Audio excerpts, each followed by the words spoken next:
Before there was history, there were whispers. The whisper of the wind sweeping over wild moorlands. The whisper of the white-capped waves caressing chalk cliffs. The whisper of the ancient oaks, who had witnessed 1,000 turns of the moon. This island, before it was called by any name, was a symphony of these whispers. They called it Albion, the White Land. And the first people to truly hear its music were the Celts. They did not come to conquer the land. They came to be part of its symphony. They were children of the deep forests and the swirling mists. Their religion needed no marble temples. Their cathedrals were a sacred grove of oaks, an ancient stone circle beneath a canopy of stars. Their druid priests did not read from holy books. They read the signs in the flowing water, in the flight of an eagle. They believed this world was but a thin veil, and just beyond it lay the other world, an eternal land with no sickness or old age. It was here that the Celts found their home. And how long have they been gone? 2,000 years? 5,000 years? No one knows. All we know is that when the Romans came,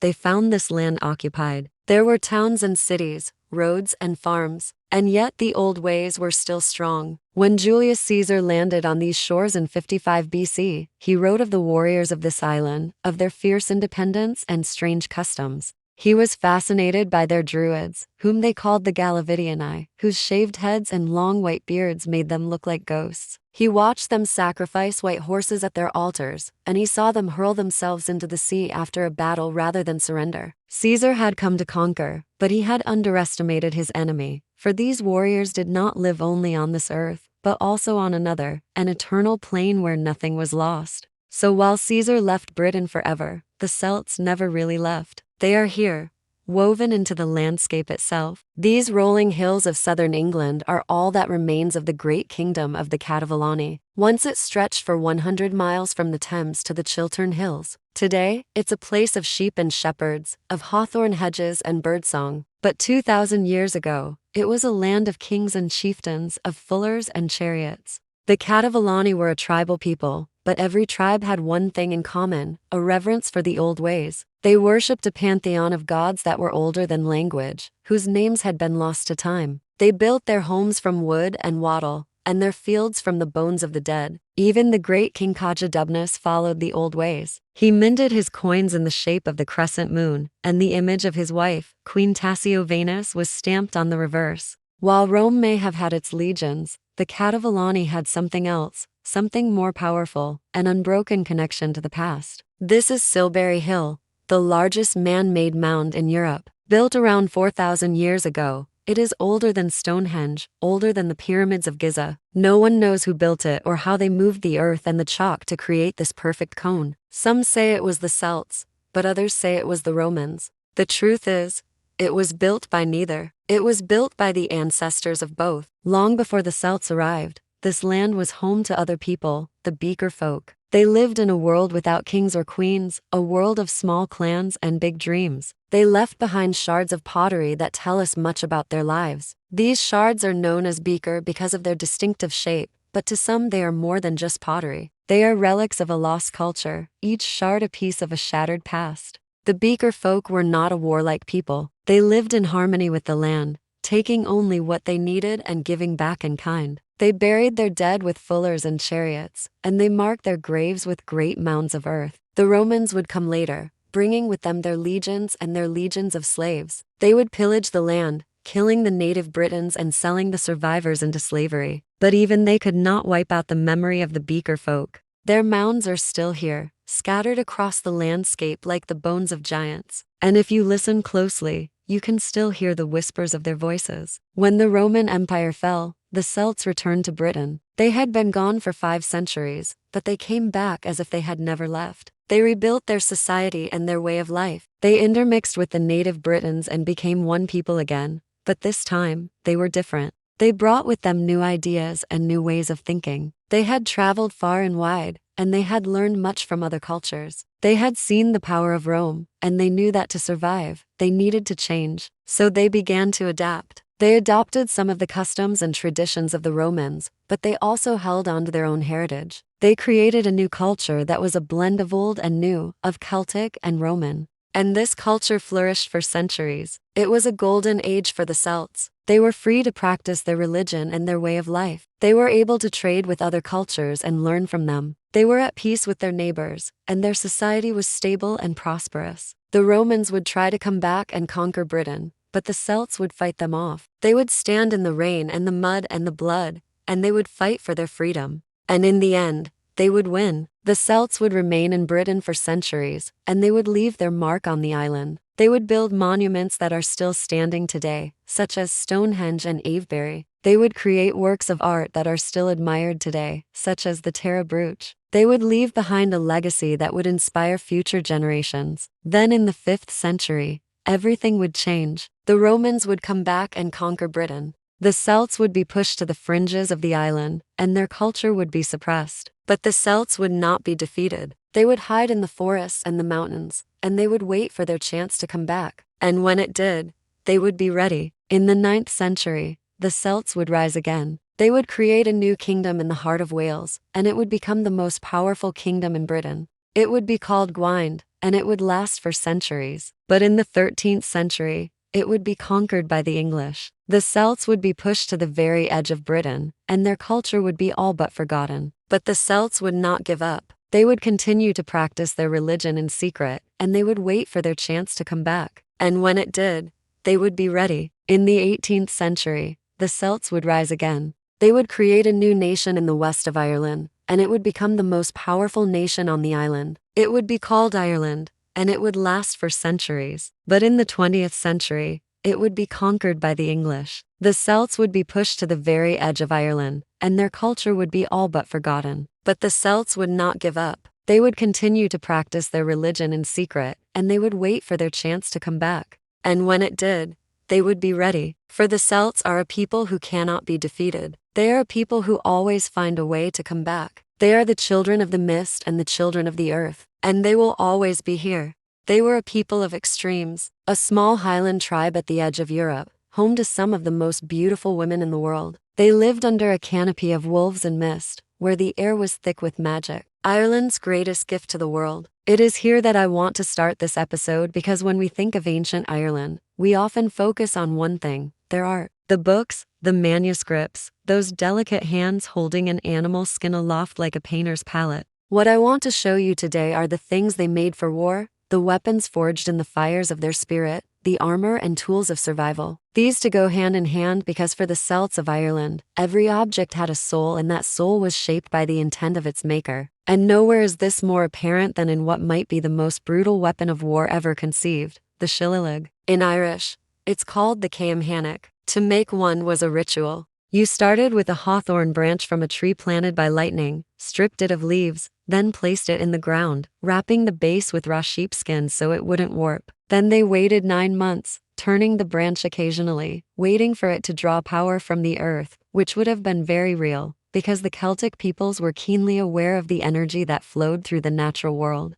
When it was done, the stick was pulled from the earth, smoothed with water from a sacred well, left to dry in the shade of a hawthorn tree, then finally put through a series of tests. If it passed these tests, it was ready to be used. But it didn't end there. See, making a shilla was about more than just forging a weapon. It was about weaving yourself into the object. The wood was soaked with your intent. You could imbue it with spells, charms, and the memory of ancestors. They say that a good one could knock the breath from a manny's lungs without so much as grazing him, that it could shatter bone with a touch or fell an opponent without drawing blood. It was more than a club. It was an extension of yourself. It was a conduit for power. But let's get away from the mist of Ireland and bring ourselves up against the sun. Because if the Celts' love for nature was profound, so too was their appreciation for precious metals. They extracted gold from the bogs of Ireland using techniques still taught today. This piece is thought to be the oldest shipwreck in Europe, containing a hoard of gold torques. That's the name for these big, bold, circular pieces of jewelry. Gold was considered sacred by the Celts, and a skilled craftsman could turn it into something magical. Take, for instance, this piece of jewelry. It looks like any other torque, doesn't it? A circle of gold adorned with little knobs on the outside. But look closer. Those knobs are actually spirals. And instead of being simple patterns, they contain scenes from Gaelic mythology. Here, The god Lu battles the giant Lear, his three sons, who represent the three legs of the triquetra. Here, a warrior battles a fantastic creature with the head of a wolf and the body of a bull. These torques were status symbols, sure, but they were also talismans to help their wearer in battle. For this, the scene depicted was believed to have been witnessed by the craftsman in a trance, a moment of heightened awareness brought on by fasting and meditation. He saw it all, the battle between order and chaos, light and dark, the struggle of man against the unknown, and he captured it forever in twisting, turning lines of gold. It wasn't just gold they worked. This torque is made of bronze and silver, and this one is entirely silver. It has no right angles, only curves, suggesting that it was inspired by the shape of a snake, an animal associated with the other world, the Celtic afterlife. Do you remember how I said that the Celts didn't write down their stories?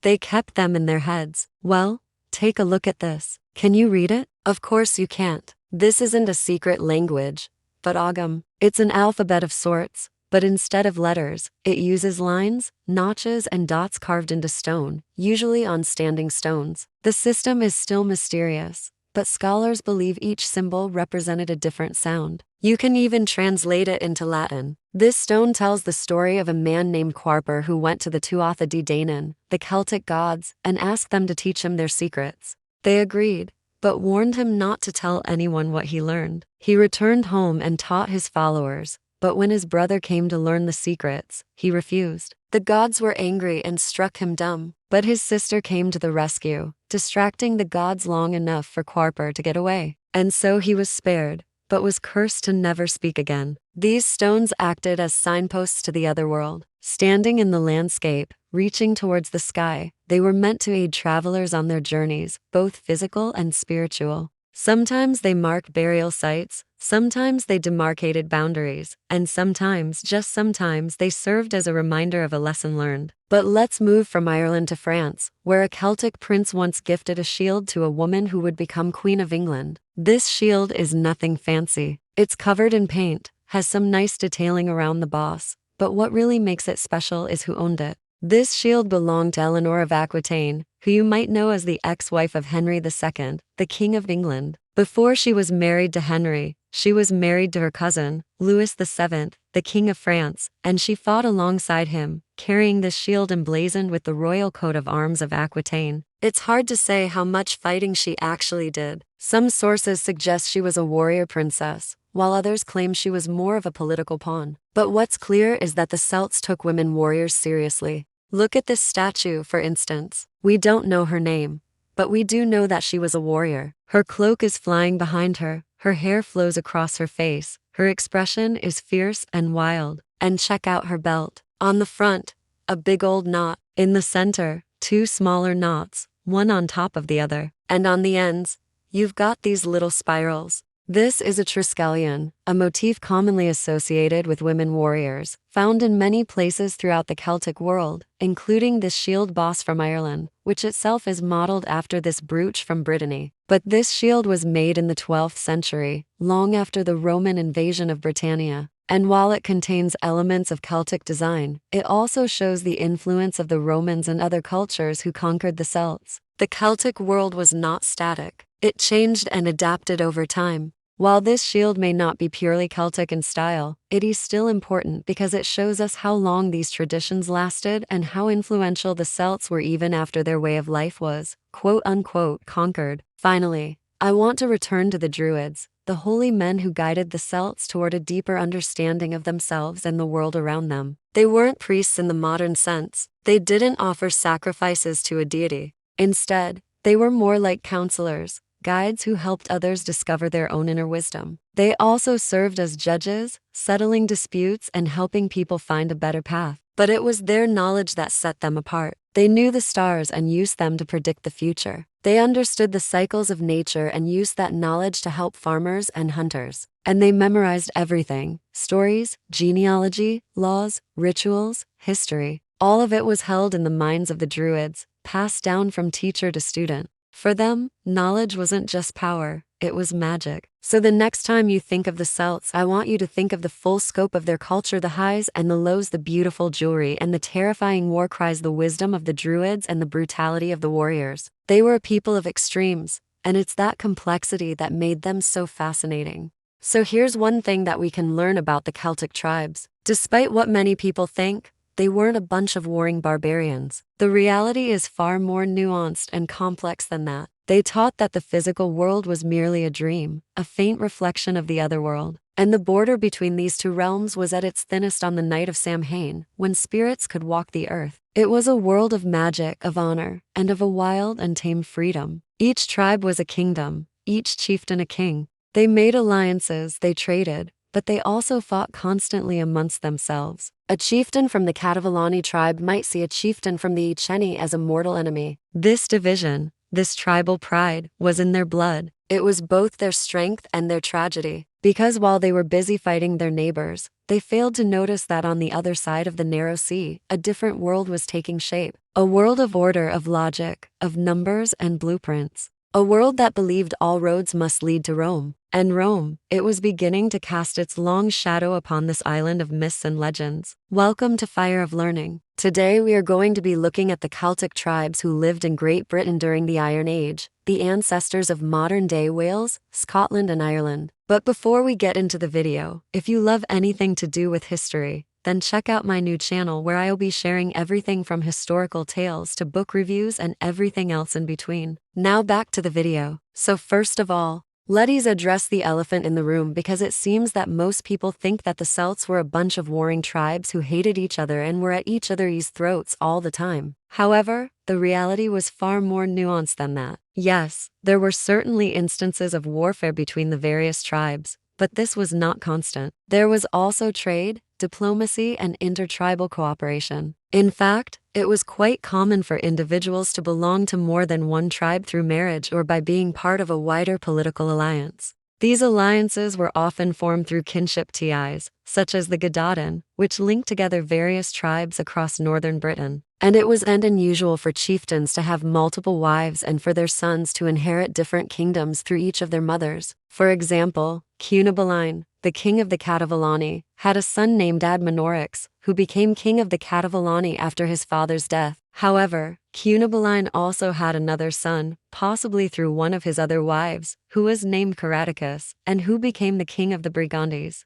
So it is clear that these tribal divisions weren't always clear-cut and that there was a lot more fluidity than we might think. And this is something that's really important to understand when looking at this period of history. And if that wasn't complicated enough, there's also evidence that some tribes would change their names to reflect their allegiance. To give an example, the Dobuni, who originally hailed from the Forest of Dean in Gloucestershire, changed their name to the Coritani when they became allies of the Catalani. So why did they do this? Well, it is likely that it was done to show their allegiance to their allies and distinguish themselves from their former tribe. Imagine you're a member of a sports team and your team makes an alliance with another team. You might wear a badge or a symbol that represents your newfound alliance. This is essentially what the Dobuni were doing. They were showing the world that they were allies of the Catalani and that they should not be messed with. But the reason there was so much conflict between these tribes is because of this. They were all vying for power. Each tribe was essentially a kingdom unto itself, and the chieftains were like little kings. They had their own territories and their own laws, and they were constantly trying to expand their power. It was a bit like the Italian Renaissance, but with more Pictish wood. And just like the Italian Renaissance, this desire for power led to conflict. But it wasn't all bad. This desire for power also led to innovation and creativity. The tribes were constantly trying to outdo one another in terms of art, architecture, and technology. For example, the Gauls were famous for their metalwork and the Britons were known for their beautiful jewelry. The Dumnoni even had their own alphabet, which is pretty impressive when you consider that the Romans didn't introduce their own alphabet to Britain until the 1st century AD. This constant struggle for power was a major factor in shaping the culture of the Celtic tribes. The chieftains needed to be strong leaders in order to keep their people safe from their rivals. As a result, the culture of the Celtic tribes was one that valued bravery, strength, and independence. This is reflected in their art and their mythology, which is full of stories of heroic warriors and mythical beasts. Take, for example, the story of the warrior Queen Boudica, who led a rebellion against the Roman occupation of Britain, or the myth of the Irish warrior Cuchulainn, who was said to be half human and half divine. These stories were not just meant to entertain, they were also a way of teaching the people about the values of their culture. By hearing these stories, young Celtic men would learn about the importance of bravery and strength.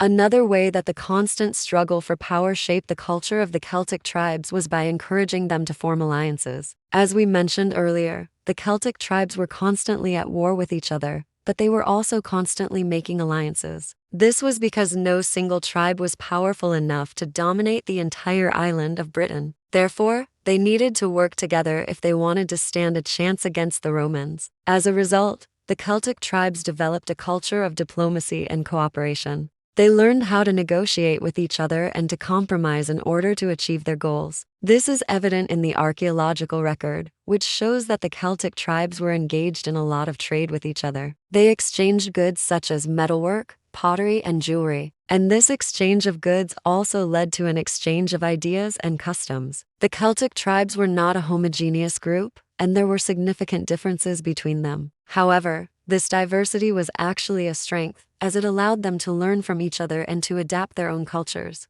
For example, the Gauls may have learned new techniques from the Britons, while the Iceni may have adopted new religious beliefs from the Catavilani. Overall, the culture of the Celtic tribes was shaped by a number of factors, including the physical environment, their social structure, and their interactions with other groups. The Celtic tribes were not simply a bunch of warring barbarians, but rather a complex and dynamic society that was constantly evolving. So while there was certainly a lot of conflict between the various Celtic tribes, it's important to remember that they were also capable of great things. They were innovative, diplomatic, and incredibly resilient. They were able to hold off the Romans for as long as they did because they were able to adapt and change. And that is something that we should all strive to do. So now we need to talk about the elephant in the room. Despite the fact that they were incredibly resilient, the Celtic tribes were eventually defeated by the Romans. But this wasn't solely because they were constantly at war with each other. If anything, this probably helped them. No, their downfall came when they were betrayed by one of their own. In 43 AD,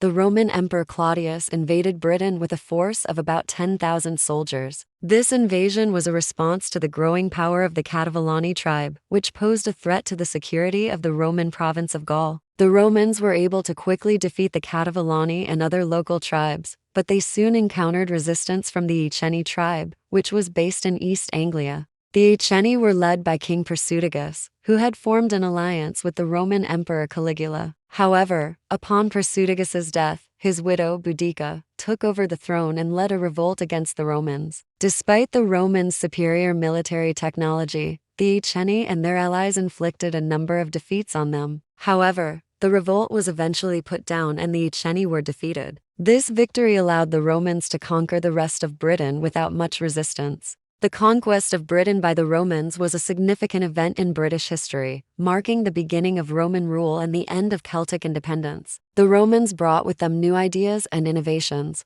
but they also imposed their own culture and way of life on the conquered people. The Celtic tribes were forced to pay taxes and provide soldiers for the Roman army, and their traditional way of life was disrupted. Nevertheless, the Celtic tribes were able to retain much of their culture and identity, and they continued to play an important role in British society. Many Celtic Britons adopted Roman customs, such as using Roman numerals and writing in Latin, while others resisted Roman influence and clung to their traditional ways. Over time, the Celtic tribes and the Romans intermixed, and a new culture emerged in Britain. So while the Romans were ultimately successful in conquering Britain, it was not easy. The Celtic tribes put up a fierce fight and they were able to hold on to much of their culture and identity despite the Roman occupation. The Roman conquest of Britain was a turning point in British history, but it did not mark the end of the Celtic story. Instead, it was the beginning of a new chapter in which the Celtic tribes would continue to play an important role in shaping British culture and society. If you want to know more about the Celtic tribes,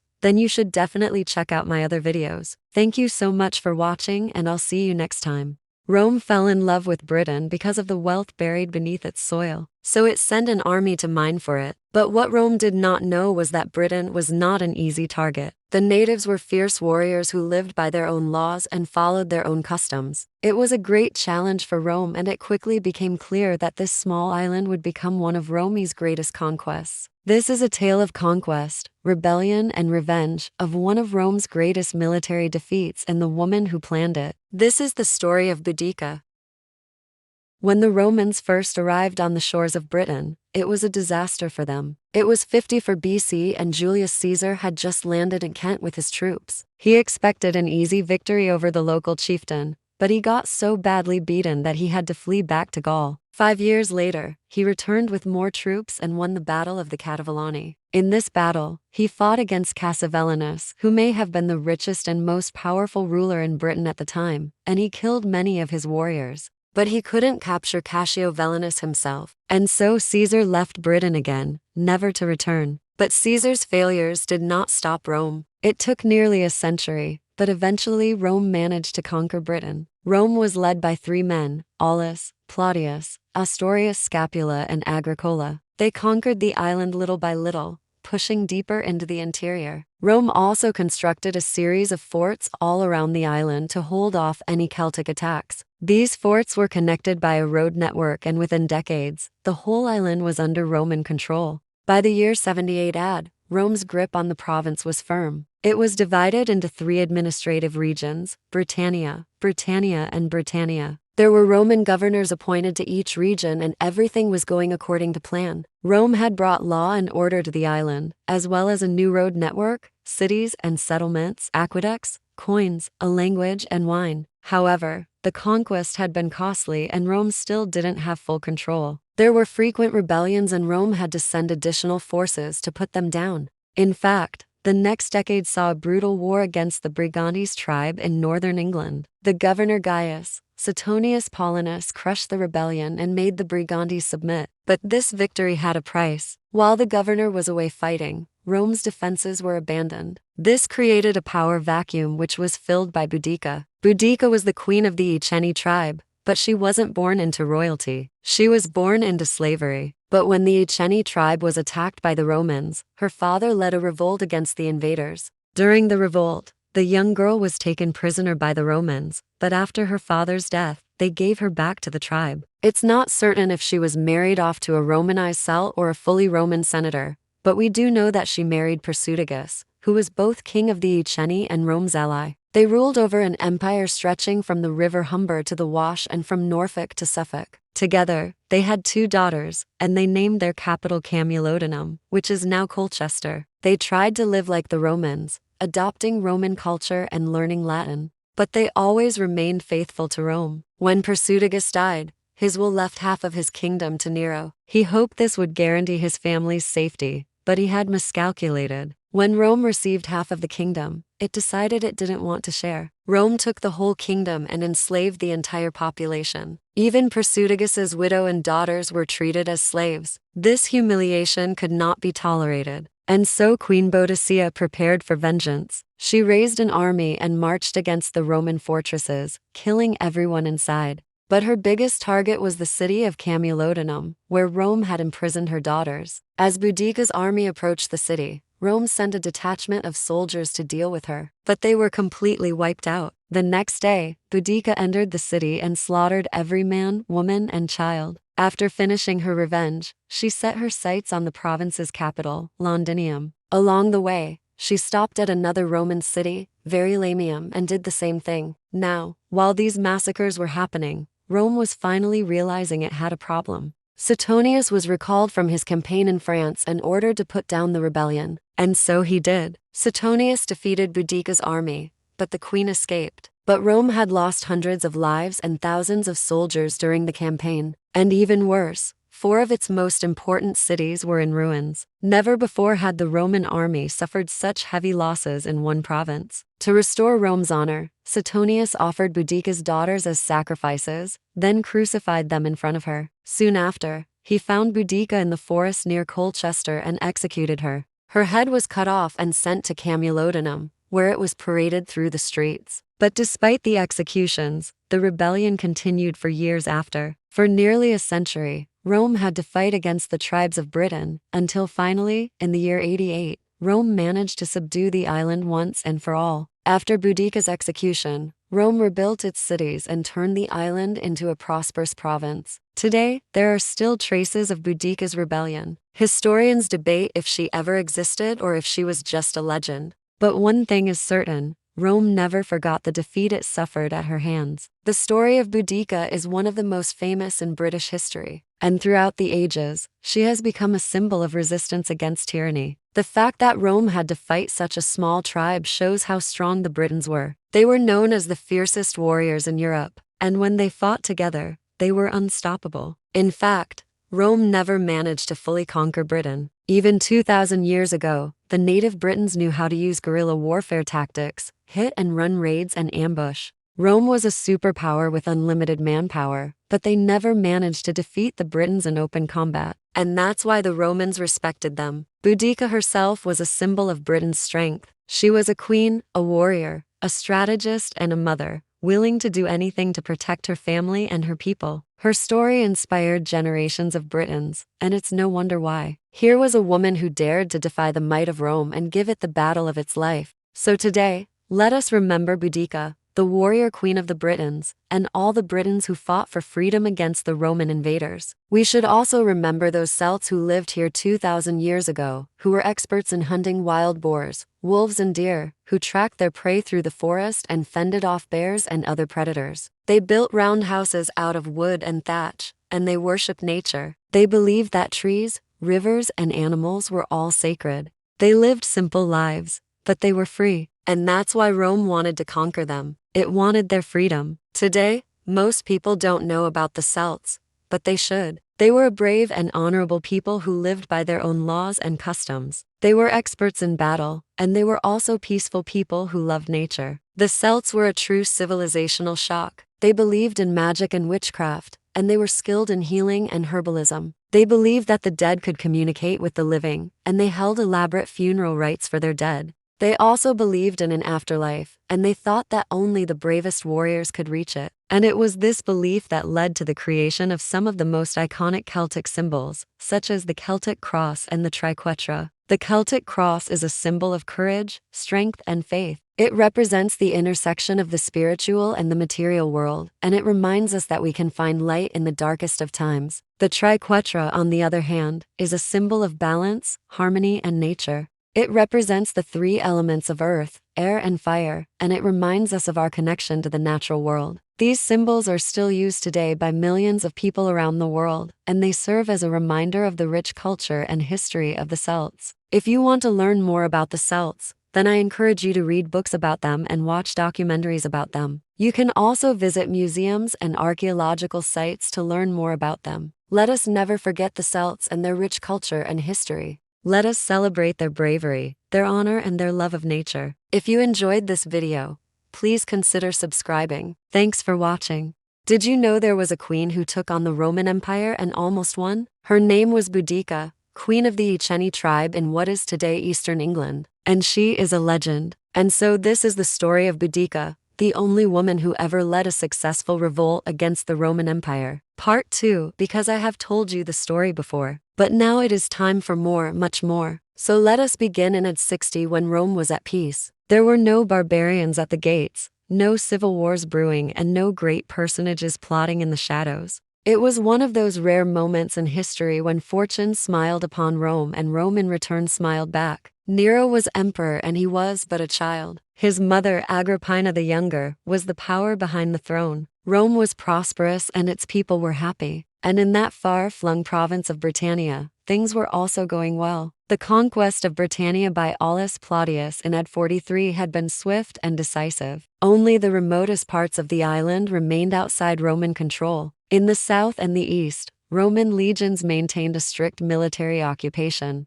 But in between, beyond the reach of Rome's legions and yet within the borders of the province, native Britons lived more or less in peace with their conquerors. This was a policy established by Rome's greatest emperor, Augustus. He had chosen not to subdue all of Britannia, for he knew the task would be costly in blood and treasure. Instead, he left the interior of the island to the Britons, ruled over by their own kings and queens. So it was that when Boudica became queen of the Iceni tribe, she was mistress of a realm larger than any other in Roman Britain. Her domain stretched from the Wash in the east to the middle of England in the west, and from the East Anglian coast in the south to the northern borders of Roman Britain. Now, it is hard to say how large this kingdom was. since the Britons kept no records and the Romans destroyed most of theirs. But we do know that Boudicca's domain comprised some 18 of the territory of Roman Britain, a territory which modern historians estimate at about 60,000 square kilometers. So we can safely assume that Boudicca's realm was roughly the size of modern Norfolk and Suffolk combined, and that she ruled over at least 500,000 subjects. Not bad for a queen, especially when you consider that she inherited a petty tribal kingdom. The Iceni were originally a minor tribe living on the edge of the North Sea. They were neighbors of the Trinovantes, who controlled much of what is today eastern England. And according to the historian Tacitus,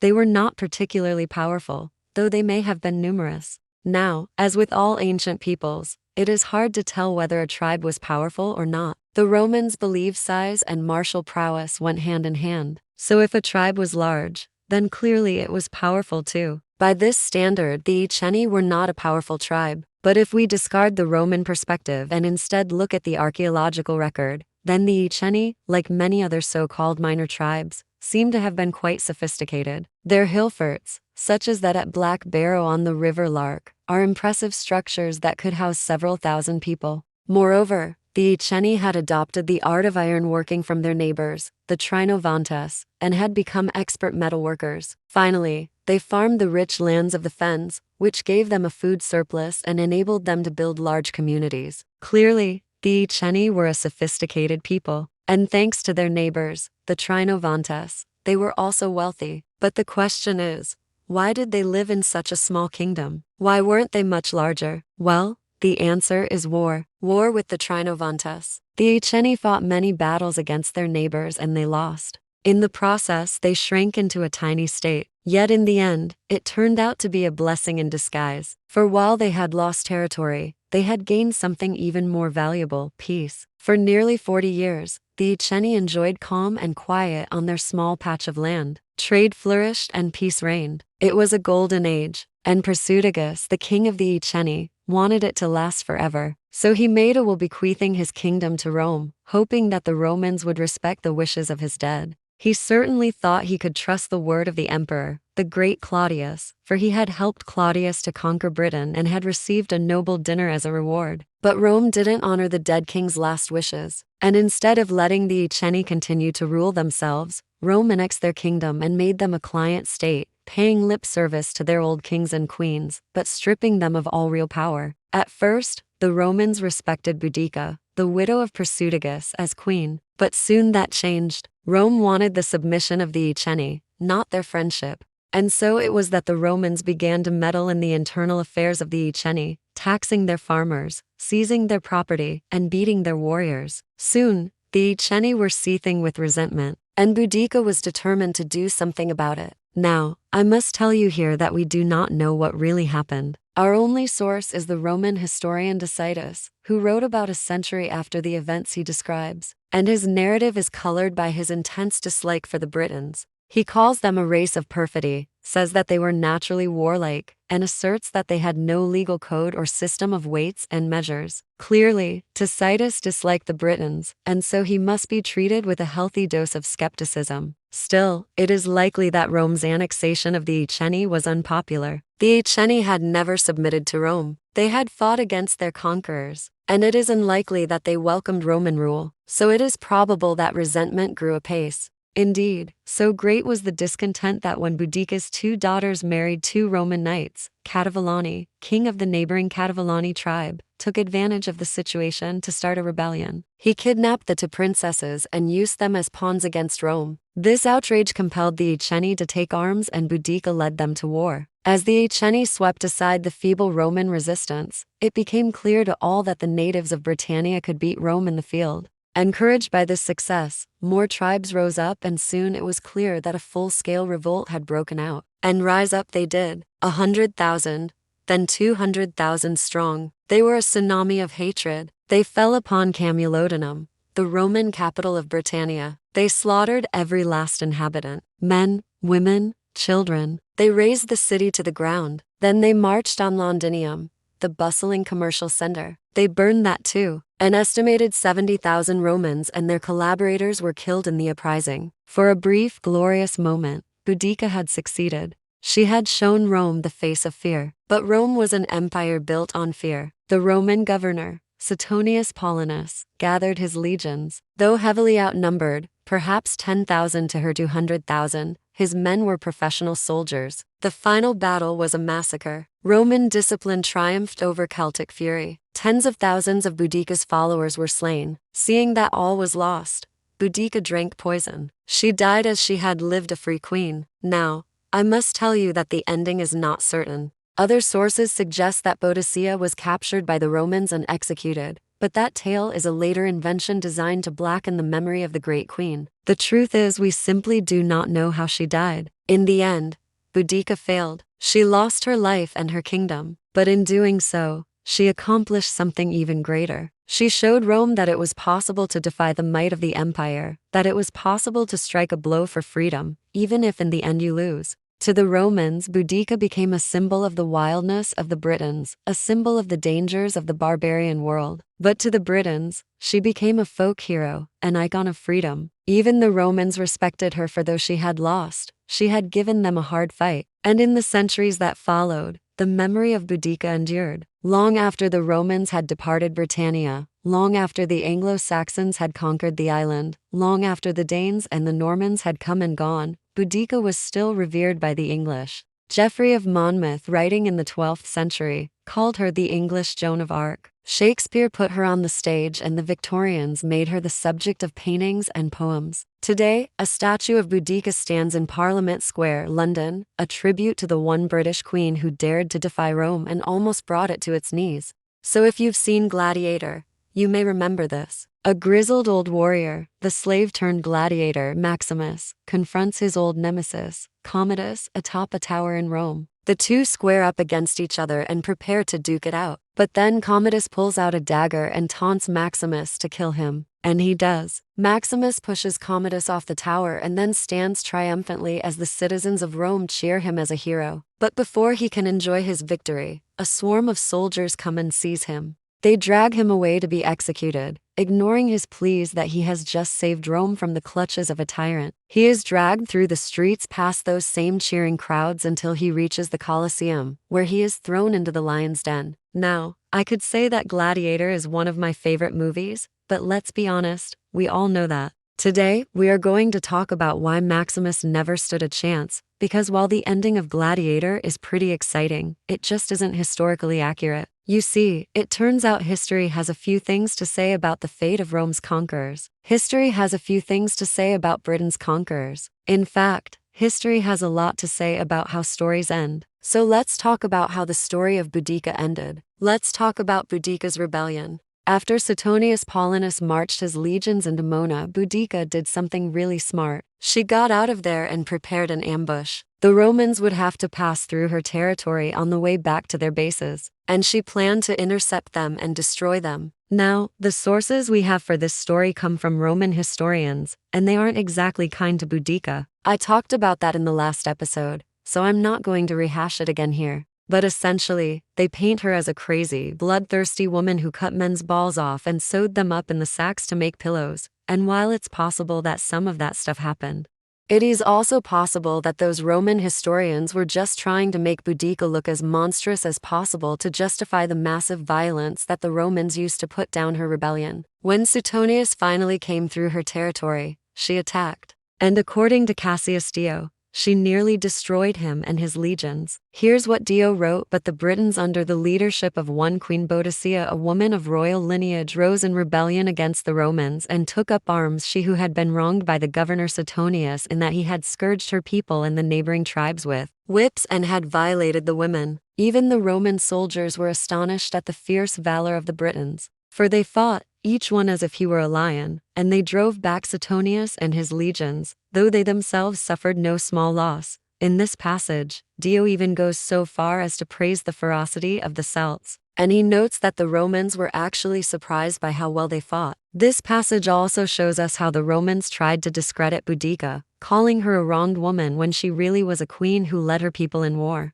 Now, Dio says that Boudicca nearly defeated the Romans and drove them back, but Suetonius Paulinus wasn't deterred. He regrouped his troops and marched straight back into Celtic territory. and this time he utterly crushed the rebels. Tens of thousands of them died in that battle. And seeing that all was lost, Boudica drank poison and died as she had lived, a free queen. Now, after Boudica, organized resistance to Roman rule in Britannia fell apart. For the next 3 centuries, Britannia was a compliant province. It grew prosperous, civilized, and unfortunately soft. It forgot how to defend itself. Now eventually, the Roman Empire itself began to die. The heartland of Italy was raided by Germanic tribes, and eventually the legions were pulled back to defend the crumbling provinces and cities of the West. When this happened, the formerly civilized province of Britannia was totally unprepared to defend itself. To make matters worse, the northern tribes, who had resisted Roman rule from the very beginning, seemed to have benefited from it,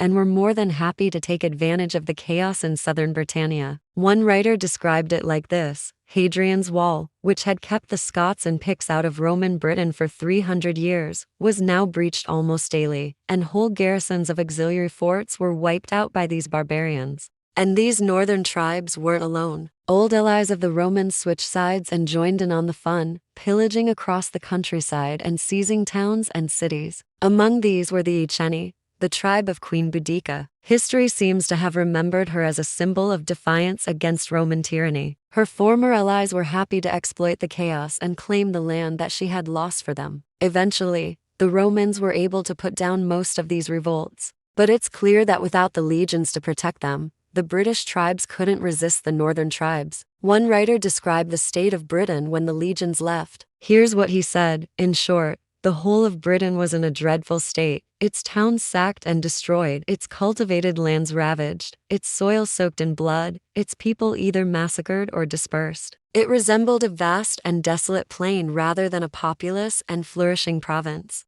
Now, we often think of ancient Rome as this great military powerhouse, and they certainly were. They had a huge standing army, and they went undefeated in war, or at least they never lost a war that we know of. They were disciplined and cunning and brutal, but their greatest victories were actually their greatest weaknesses. As the legions spread throughout Europe, North Africa, and the Near East, they encountered many different peoples. And those encounters often ended with the subjugation of those peoples. But wherever the Romans went, they brought with them Roman culture and technology and ideas. And those gifts were too good for the locals to refuse. Over time, the native populations became dependent on the Romans. They integrated into Roman society, adopted Roman customs, and even started to fight in the Roman armies. Basically, those populations forgot how to fight Rome. They forgot how to defend themselves because the Romans were protecting them, and those populations became soft. And when Rome fell, those populations were unable to defend themselves against outside threats. In Britain's case,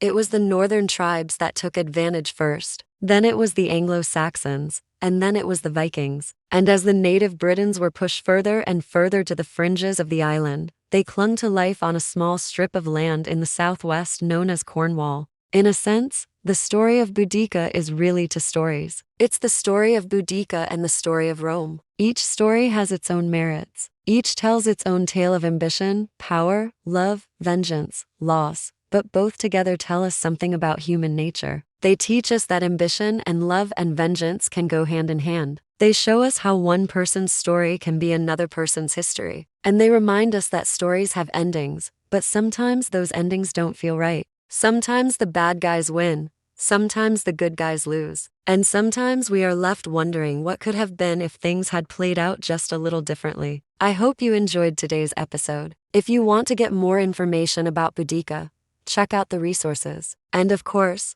don't forget to like and subscribe. Thanks for watching. When the legions left Britain in the early 5th century AD, they took with them the last vestiges of Roman rule and the last protection against the tribes of northern Europe. But who were these people? What was life like after the Romans left? And how did this period in history shape the England we know today? Hi everyone. In this episode of Lost Worlds, we're going to be looking at the aftermath of Roman rule in Britain. So let's get into it. We can't talk about the end of Roman Britain without mentioning one man, Boudica, perhaps the most famous queen in British history. Boudica led an uprising of the native Britons against the occupying forces of Rome. We have relatively little historical evidence for any details of her life, but what we do know is drawn from accounts written by Roman historians. Most of our information comes from a letter by the Roman governor of Britain, Publius Suetonius Paulinus, which was addressed to the Emperor Nero, and an account by the historian Cassius Dio. In the year 60 AD, Boudicca's husband, Persutigus, died. He left his kingdom to his widow and daughter, but when Rome found out that he had left half of his wealth to the imperial treasury, they decided to confiscate the entire estate. This included the fortune left for his wife and daughter. Outraged by the death of her husband and the confiscation of her property, Boudicca united several of the British tribes and launched an attack against the occupying forces. She fought alongside her warriors and is said to have wielded the skills of a priestess, perhaps drawing power from the local druids. While there are no surviving records of the total number of casualties, some estimates suggest that as many as 80,000 Romans may have been killed during the revolt. Even though the rebellion was ultimately put down, the damage was done. This revolt marked a turning point in Roman policy towards Britain. Realizing that the island was too difficult to control, Rome began a gradual withdrawal of troops. It's important to remember that the Roman occupation was never complete. Vast stretches of land in the north and west were never conquered. These areas would become known as the Darklands or the Celtic nations, and they remained free throughout the course of Roman occupation. The Britons were tribal people who followed a variety of religious practices. They lived in roundhouses made from wood and wattle and daub, and they kept livestock such as sheep, cattle, and pigs. There was a social hierarchy, but it wasn't the same as the Roman system of patricians, plebeians, and slaves. Instead, it resembled a rough hierarchy of chieftains, freemen, and slaves. Chieftains often inherited their status and were responsible for leading their tribe into battle and maintaining order. Freemen were independent farmers and artisans who paid a small tax to the chieftain in exchange for protection. Slaves were prisoners of war or people who had been sold into slavery. Unlike the Romans, the Britons did not conquer other lands to expand their empire. Their focus was primarily on defense. They used chariots and cavalry in battle, but their primary weapon was the sword. They also utilized javelins, slings, and other missile weapons. The Romans occupied Britain for centuries. During this time, they built roads, established settlements, and imposed their culture on the native population. They also introduced new technologies such as concrete and aqueducts. Despite these advancements, the Roman occupation was unpopular. The Romans were seen as outsiders, and their presence led to instability and unrest. As we've already discussed, the final century of Roman occupation saw a gradual withdrawal of troops from the island,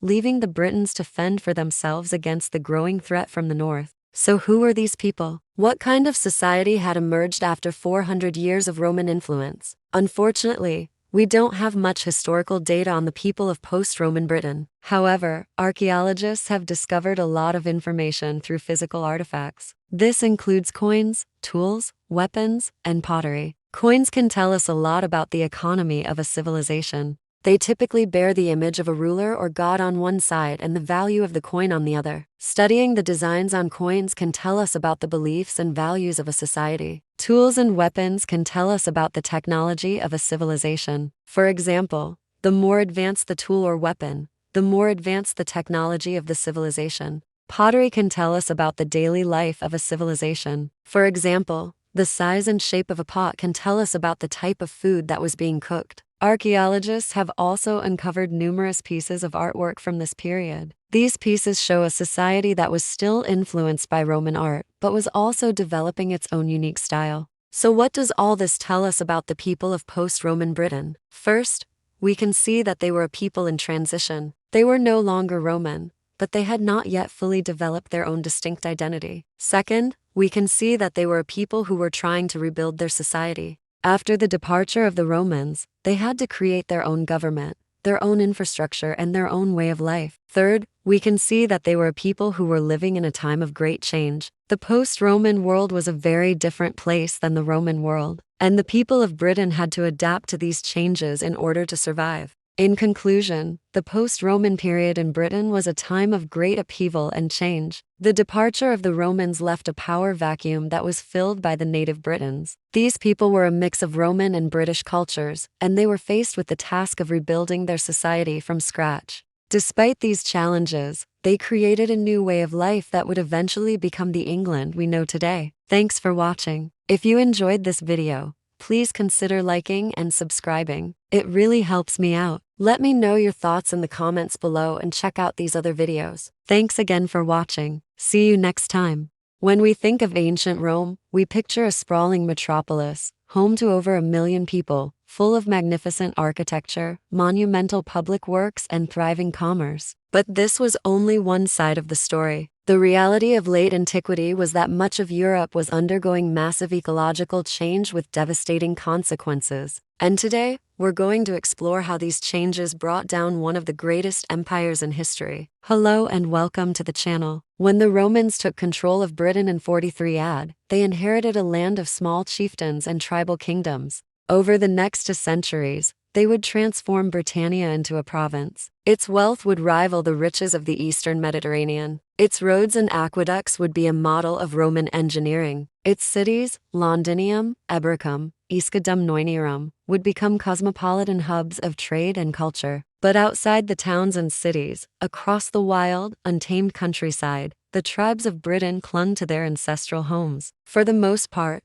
they lived in harmony with their Roman rulers. They supplied food, raw materials, and above all, soldiers. During the turbulent 3rd century crisis, it was Germanic recruits from northern Britain who formed the bulk of the imperial armies. A common soldier in the legions might be a Brit, a Gaul, a Spaniard, or German. Oftentimes, these men had no choice but to fight for Rome. Being pressed into military service was a penalty for crimes or a punishment for banditry. Soldiers also came from prisoners taken in war, including women and children. However, many Britons, like those in Roman Egypt, were free to choose between a life of farming and a career in the military. Some Britons even became Roman citizens, owning property, managing estates, and living according to Roman customs. By the 4th century, the Romanized Britons looked much like their Mediterranean counterparts. They wore fine clothes. They attended chariot races at the hippodrome. They feasted in taverns and brothels catered to every taste. Theirs was a world of mosaics and marble statues, a world of banquet tables groaning under the weight of imported luxuries. There was just one problem. All of this was built on sand.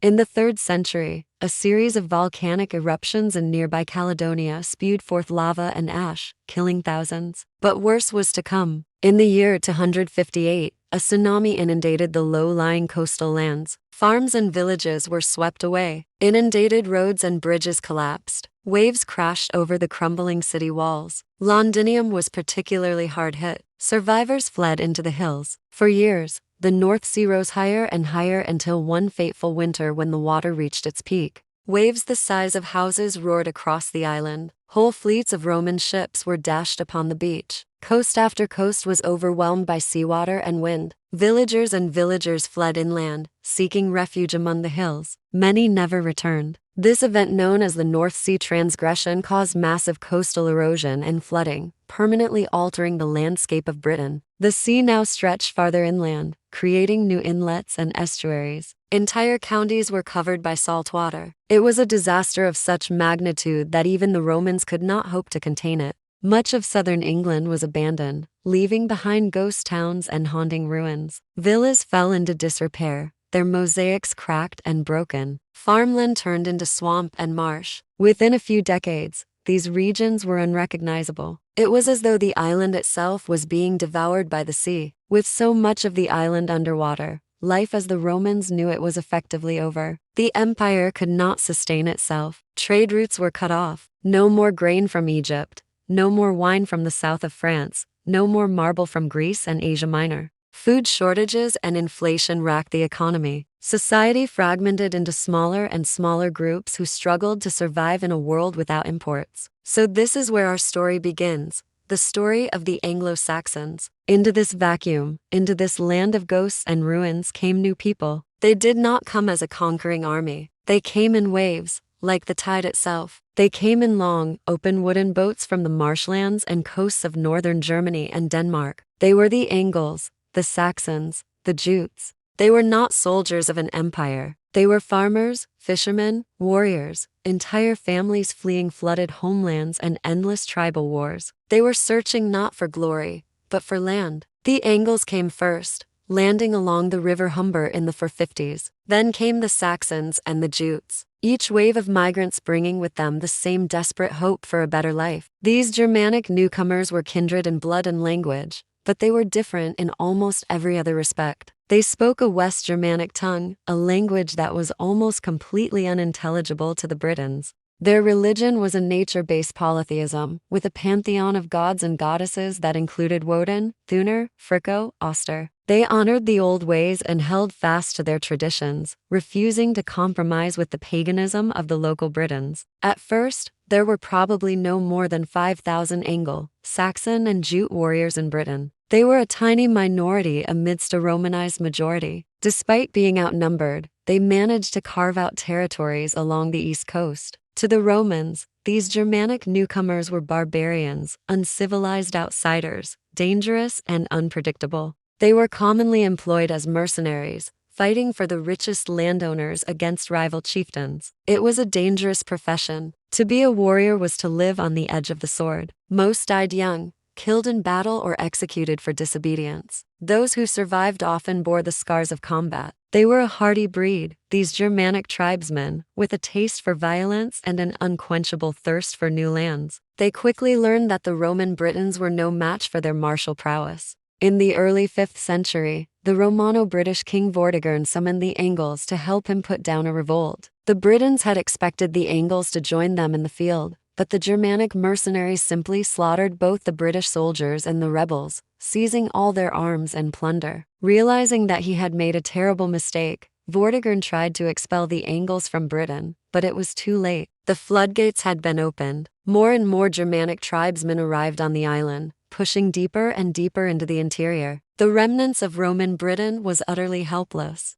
The Romans had built imposing stone fortresses, but the Angles found them easy to circumvent. They would simply build another fortress nearby and wait for the Romans to abandon the old one. They also proved remarkably adept at living off the land. They built their own farmsteads and homesteads, intermarrying with the local population and adopting their language. Others turned to banditry and piracy, preying upon the wealth of the decaying Roman world. Still others fought for the Britons, for whoever paid the most. But no matter what path they chose, the Angles sought no compromise with Rome. They demanded total victory or total withdrawal. The Saxons and Jutes followed a similar path, carving out their own territories along the coast and expanding inland. By the end of the 6th century, the Anglo-Saxons controlled most of England and had pushed the native Britons into isolated enclaves in the west and north. After nearly 400 years of Roman rule, the island was once again in Germanic hands. But the Anglo-Saxons had little in common with the Rome they had replaced. They spoke an alien tongue. They worshipped strange gods.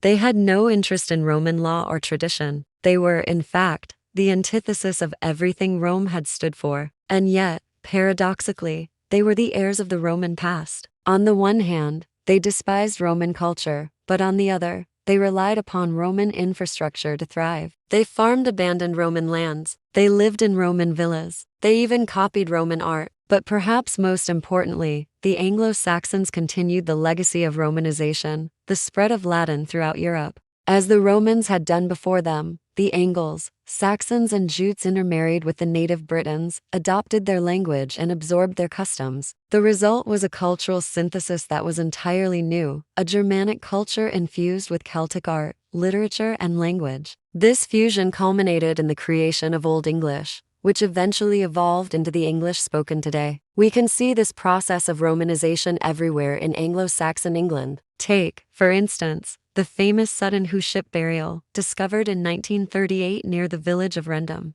Archaeologists uncovered a 27-meter-long ship filled with grave goods including a helmet adorned with the head of a snarling wolf, a drinking horn, a hand mirror with a bronze handle, a psaltery, a board game, and even a pair of dice. What does any of this tell us about the Anglo-Saxons? That they were quintessentially Roman. Every last detail of this burial reveals a people heavily invested in Roman aesthetic and culture. Even the Anglo-Saxon Chronicle, written in the 9th century, shows clear signs of Roman influence. Written in a Latin-based language, the Chronicle reads like a history book straight out of Imperial Rome. Its heroes are martial kings and conquerors, men like Offa of Mercia or Egbert of Wessex, whose legendary deeds are celebrated in epic poems. Even the Anglo-Saxon headdress looks suspiciously like a Roman senator's toga. From art to literature to politics, the Anglo-Saxons were thoroughly Romanized. Theirs was a culture that looked back to the glories of classical antiquity, a culture that carried on the Roman legacy in spite of itself. So while the Romans may have lost their empire, their culture never truly disappeared. In fact, it lived on in the very people who destroyed it. Thank you for watching. If you enjoyed the video, please hit the like button below and subscribe if you haven't already. Thank you to my supporters for making videos like this one possible. Anglo-Saxon values are often summarized as a brutal, warlike, and paganish culture. Although the term Anglo-Saxon describes a period of British history spanning from the 5th to the 12th century, it is most commonly associated with the 6th and 7th centuries when Germanic tribes known as Angles, Saxons, and Jutes migrated from continental Europe to the island of Britain. The Anglo-Saxons brought with them a unique culture and way of life that profoundly impacted the course of European history. In this series, we will explore the Anglo-Saxon period in Britain. But first, let me tell you about the man who lived in a van down by the mead hall. Hi, welcome to the channel. The sagas are our primary source for the study of Anglo-Saxon values and beliefs. However, the sagas were written at least 500 years after the Anglo-Saxon period ended and were written by Christian monks. The historical accuracy of the sagas is debatable, but they do offer us a glimpse into how later generations viewed the Anglo-Saxons. While exploring Anglo-Saxon values, we must keep in mind that the sagas may not be entirely accurate and that our perception of them may be influenced by modern biases. The values described in the sagas may represent a romanticized or idealized version of Anglo-Saxon culture rather than a completely objective portrayal. Keep in mind that during the Anglo-Saxon period, writing was done primarily on perishable materials such as wood or animal skins, making it challenging to find contemporary written sources. This reliance on oral traditions means that much of what we know about their values comes from later written accounts which could have been influenced by Christian scribes. It also means that values and beliefs evolved over time and varied across different regions. Despite these challenges, the sagas paint a vivid picture of a society deeply rooted in tradition, honor, and community. Now, despite being part of the Germanic peoples, the Anglo-Saxons were not a homogeneous group.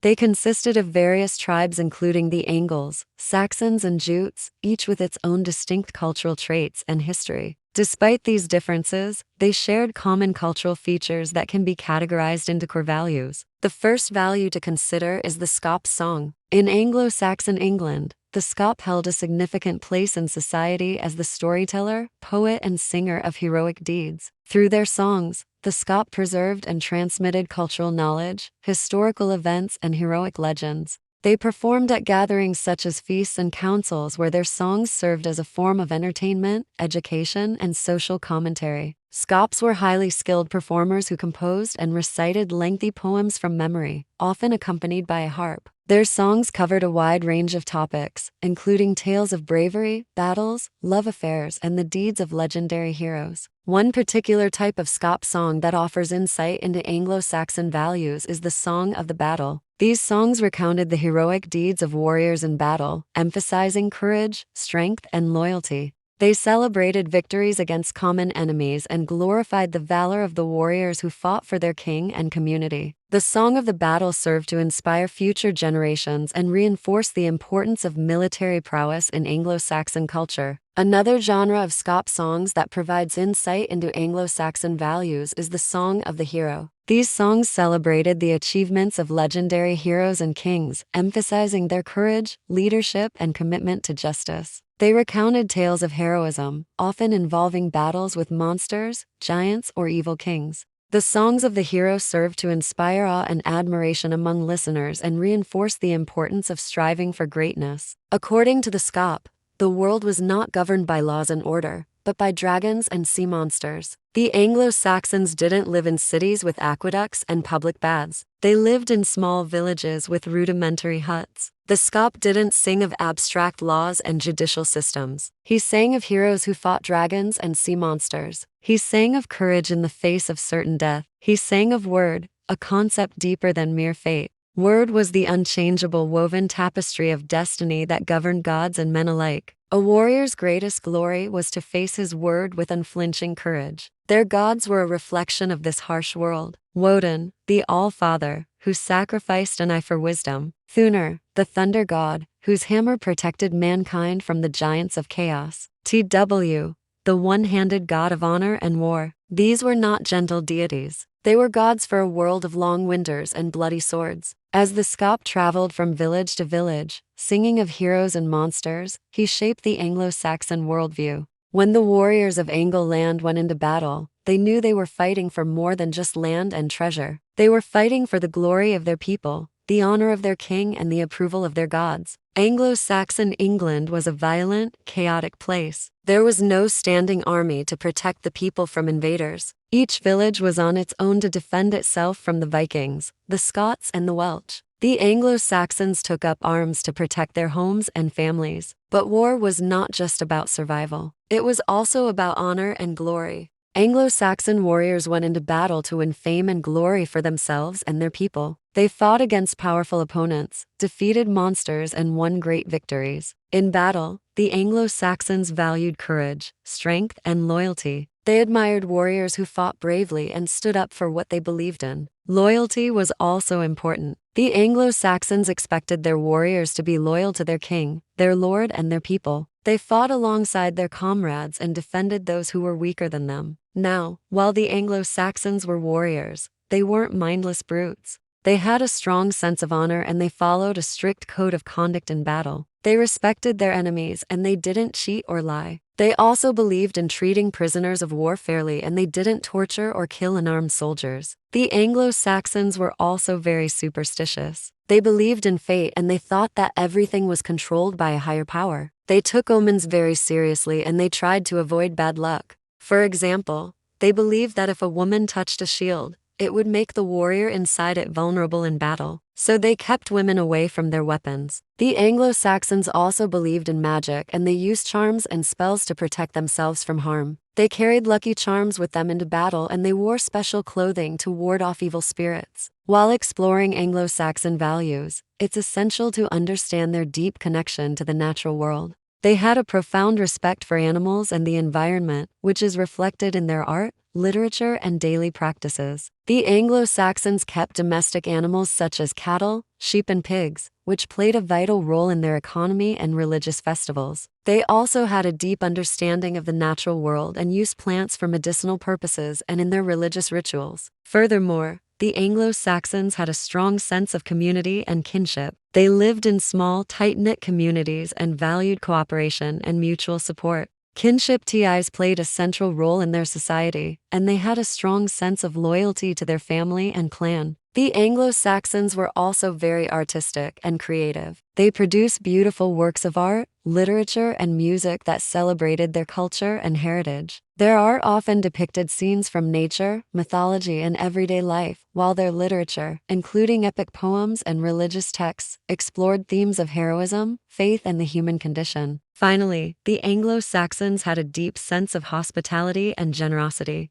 They valued guests and visitors and were known for their willingness to help those in need. Hospitality was an important aspect of their culture, and they often welcomed travelers into their homes and shared their food and resources. In conclusion, Anglo-Saxon values offer a fascinating glimpse into a rich and complex culture that shaped the course of European history. Their emphasis on community, honor, spirituality, and the natural world provides a unique perspective on the values that have shaped Western civilization. By exploring Anglo-Saxon values, we gain a deeper understanding of the roots of modern European culture and the enduring legacy of this remarkable civilization. In the next episode, we will look at how the Anglo-Saxons remade Britain in their own image. They pushed the native Romano-British, whom they called the Welsh or foreigners, further and further west, into the mountains of what would become Wales and the peninsula of Cornwall. They cleared the forests, tilled the soil, and gave the land new names. And they called their new home Angleland, England.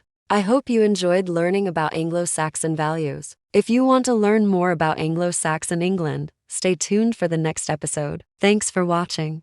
In my last video, we looked at the Anglo-Saxons arriving in Britain. We saw how they seized control of the southeast and how the Britons retreated into the west and north. But this was not one kingdom. It was a cauldron of nations, the Heptarchy, the Seven Kingdoms. In this video, we are going to look at what life was like in Angleland during the 5th and 6th centuries. Let's start with a quick recap. 4 main groups of Angles arrived over a period of about 100 years or so from the late 4th century to the mid-5th century. The first wave came under pressure from another Germanic people known as the Goths. These early Angles established the kingdoms of Kent, Sussex, Essex, and Northumbria. The Angles were followed by more migrants from the same region, probably fleeing the Huns. Together, they dominated the east and south of Britain. The Anglo-Saxons, to use the collective term for these various Germanic tribes, were followed by others. Some of these were invited by the native Britons to help defend them against the attacks of the Scots and Picts in the north. Others seem to have come voluntarily. Over time, they created 7 kingdoms, or in modern parlance, a heptarchy. This means 7 kingdoms in Greek. Heptarchy is not a word used by the Anglo-Saxons themselves, nor does there seem to have been any particular significance placed on the number 7. That said, most descriptions of the heptarchy include the following 7. Northumbria in the north, which comprised much of what is now northern England and southern Scotland. Then came Mercia, who controlled central England. To the east were East Anglia, Essex and Sussex, while Kent lay to the south. Finally, we have Wessex, which occupied the southwestern corner of England. These kingdoms were, of course, smaller than the England we know today. They shifted and changed in size throughout the period and overlapped in complicated ways. Each had its own king and royal line, and each had its own laws and customs. Despite this, there was a shared culture, a common language, and a similar religious outlook. At times, the kingdoms cooperated, forming temporary alliances against external threats. At others, they were at war. Many of these conflicts were over questions of dominance, with more powerful kingdoms seeking to impose their authority over their neighbors. Among these kingdoms, Mercia was probably the most powerful for the longest, and its kings were especially keen to expand their influence. Offa of Mercia in particular is famous for his vast campaign of conquest, which saw him clash with the other kingdoms and even wage war on the Anglo-Saxon kingdoms of the south. He famously erected a huge earthwork boundary around Mercia to keep the Welsh out, but it was soon dismantled. Most of the time, though, the petty squabbles between the kingdoms took place in the shadow of the giants. While the Anglo-Saxon kingdoms were squabbling among themselves, the Britons made a comeback. There were 2 major players here. To the north, the Kingdom of Godwinson, based in modern-day southern Scotland, launched repeated raids into Northumbria, even capturing the city of Bamborough in 547. Meanwhile, the Kingdom of Gwynedd in Wales grew to dominate the north and west of Wales. While there were a few battles and border skirmishes, no major Anglo-Saxon kingdom was threatened. Perhaps surprisingly, the Anglo-Saxons and the Britons had a lot more in common than they did with other contemporaries. Both sides were predominantly pagan and shared many cultural similarities, including weapons technology. The presence of the native Britons and other non-Anglo-Saxon peoples like the Scots and Picts kept the Anglo-Saxons from ever fully dominating the island. The Anglo-Saxon kingdoms existed in a state of constant warfare with these outside powers. Thus, despite the fact that there were several periods of stability, there was no true peace in Angleland during this period. The kingdoms were frequently fighting multiple wars on multiple fronts. It was a bloody chess game played across the entire island. As the old Roman roads fell into disrepair, the Angles established a new network of tracks and paths that became known as the street system. This network linked towns and cities across England and facilitated trade and communication. The chief town in the Kingdom of Mercia, for example, was the trading centre of London. Meanwhile, the capital of Northumbria was at first York, then later moved to the trading hub of Lincoln. A common perception of the Anglo-Saxons is that they were uncivilized barbarians. However, this is far from the truth. The Anglo-Saxons developed sophisticated legal systems, social structures, and artistic traditions. Their art was largely functional and served both practical and decorative purposes. The finest examples are the 10th century Sutton Hoo ship burial treasures, containing items such as a helmet with a boar's head crest, a sword with a gilded scabbard, and a drinking beaker. But this apparent sophistication should not blind us to the reality of life in England. The violence and brutality were ever present. Kings were murdered by their cousins. Alliances were sealed with marriages and broken with swords. The Anglo-Saxons were brutal towards one another and towards those they considered outsiders. Slaves were common and prisoners of war were often put to death. The Anglo-Saxon Chronicle tells of how King Ella of Northumbria was executed by King Ethelstan of Wessex at the Battle of Brunanburh in 937. After his capture, Ethelstan supposedly ordered that he be put to death by the very men he had previously led into battle.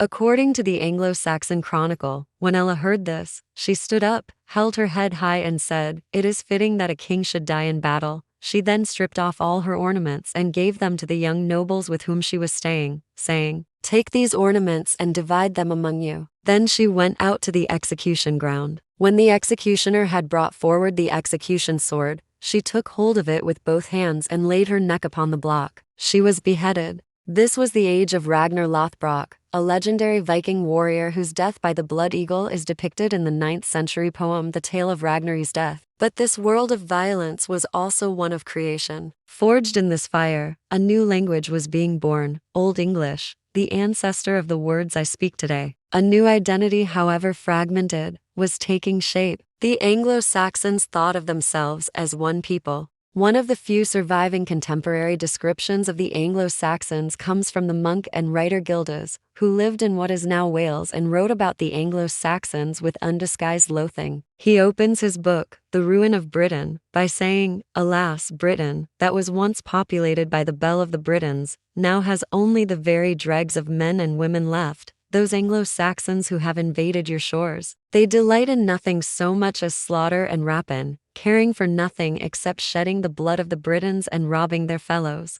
However, when speaking of the Britons, he uses the term our people, suggesting that despite the cultural differences, he still felt some sense of connection with them. The Anglo-Saxons were outsiders in this island, and yet they forged a new community in the face of the unfamiliar landscapes and hostile natives. They created a culture that blended aspects of their Germanic heritage with elements of the indigenous culture. Despite the violence and upheaval, this was a golden age for literature. With the arrival of Christianity in the 6th century, a written literary tradition began to emerge. Latin was the language of the church, but stories were recorded in Old English poetry, which was initially an oral tradition. Some of the poems included heroic tales of Anglo-Saxon warriors, while others celebrated the deeds of their kings. One such warrior was Sinewulf, the hero of the epic poem Sinewulf and the Dragon, who slays a terrible dragon that was terrorizing the countryside. The Anglo-Saxons were also great storytellers, and they adapted tales from other cultures to fit their own.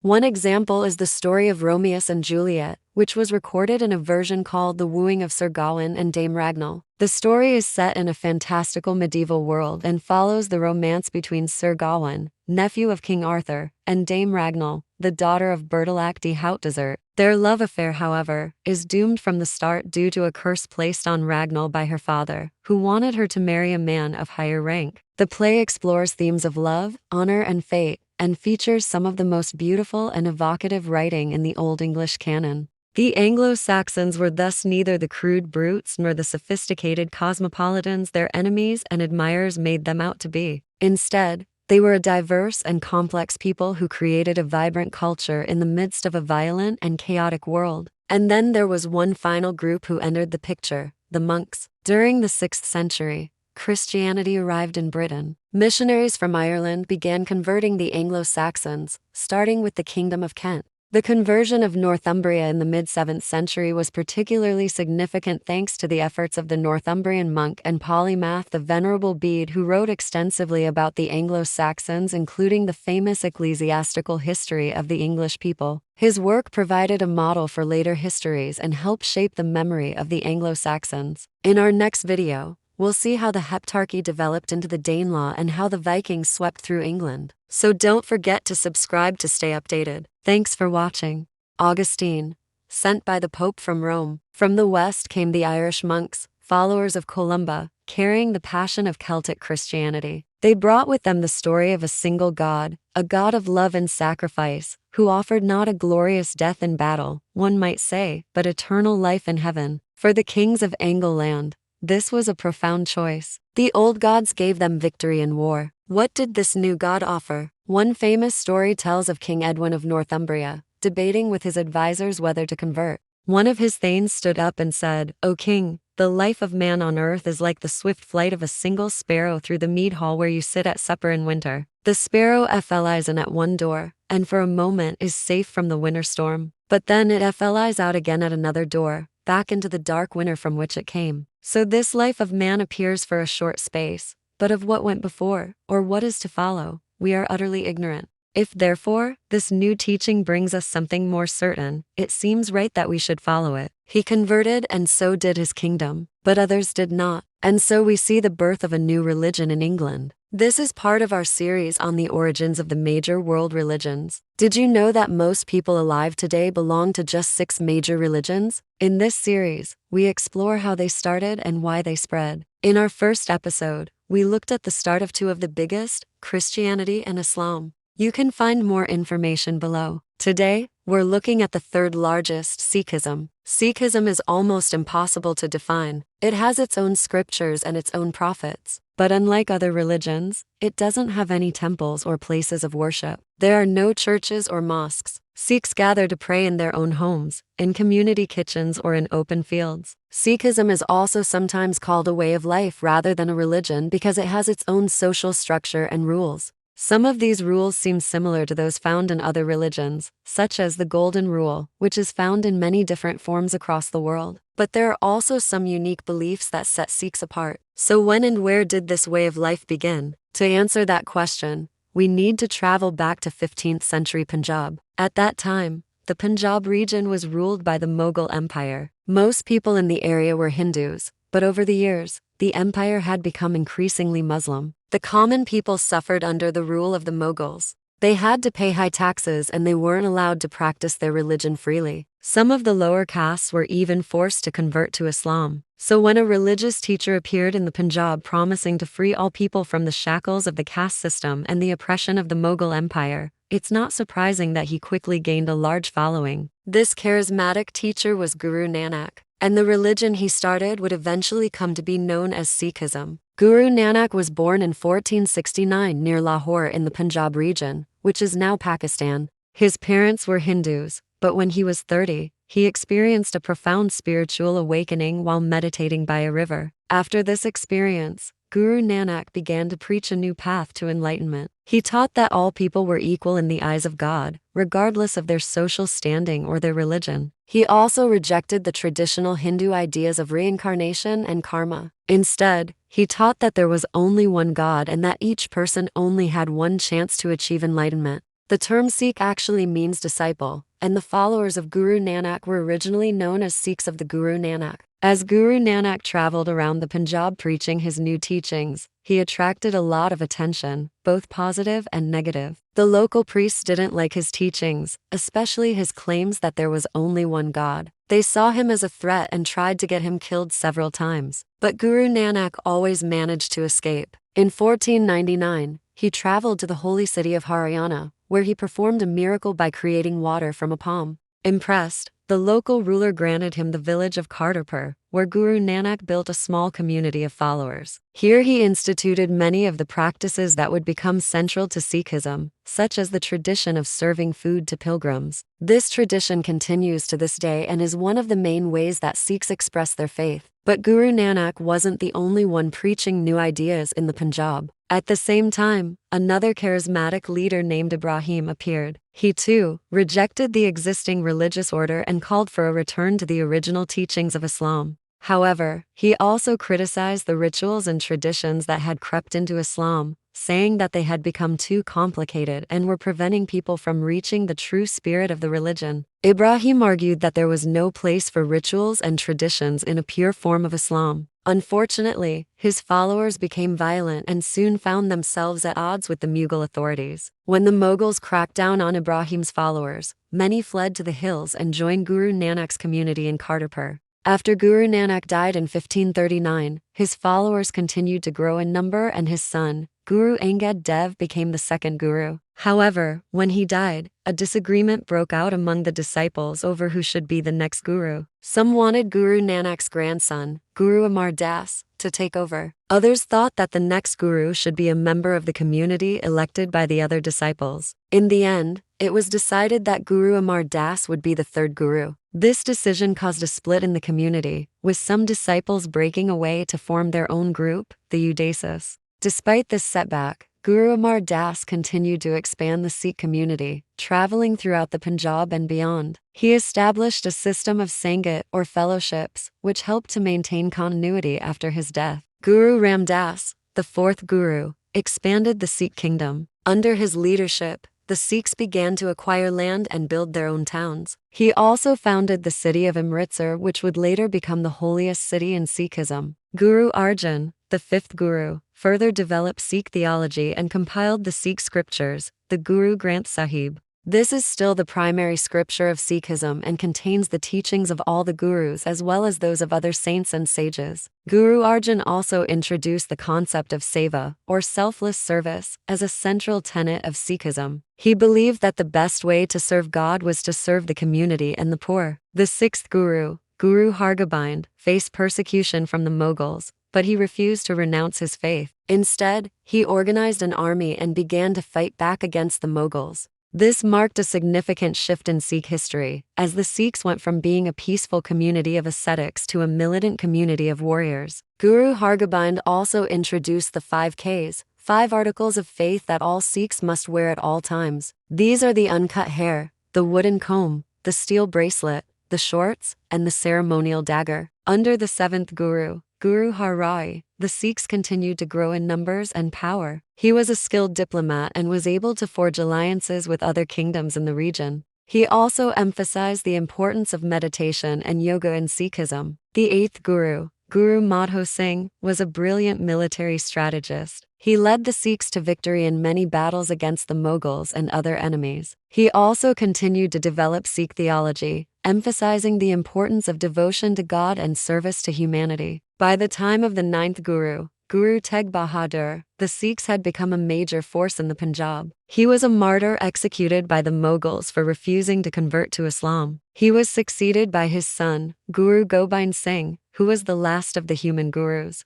At the time, the Mughal Empire was in decline and the Sikhs were in a position to take advantage of the situation. Under Guru Gobind Singh's leadership, the Sikhs launched a full-scale rebellion against the Mughals. They were victorious and established their own kingdom in Punjab. Guru Gobind Singh also initiated the Khalsa order, a monastic order of warriors dedicated to the service of the Sikh community and the defense of the faith. He is also responsible for the creation of the 5 Ks, which are still worn by Sikhs today. After the death of Guru Gobind Singh, the Guru Granth Sahib became the final and ultimate authority in Sikhism. Today, Sikhism is the 5th largest religion in the world with around 25 million followers, most of whom live in the Punjab region of India and Pakistan. Its main branches are the Akal Takht and the Udasis. Sikhism has influenced other religions and spiritual movements such as the Namdharis and the Sahadaris. It has also inspired various art forms such as poetry, music, painting, sculpture, and literature. Its impact can be seen in the works of writers like W.H. Hudson and Rabindranath Tagore. Despite its small size, Sikhism has had a profound impact on the world. Its teachings of equality, justice, and service to others have inspired people of all faiths. Its emphasis on the importance of living a simple life and on the need for material possessions has also been a powerful force for good. In a world that often seems to be dominated by greed and selfishness, Sikhism offers a refreshing alternative. Its message is one of hope, compassion, and the belief that all people can create a better world for themselves and for future generations.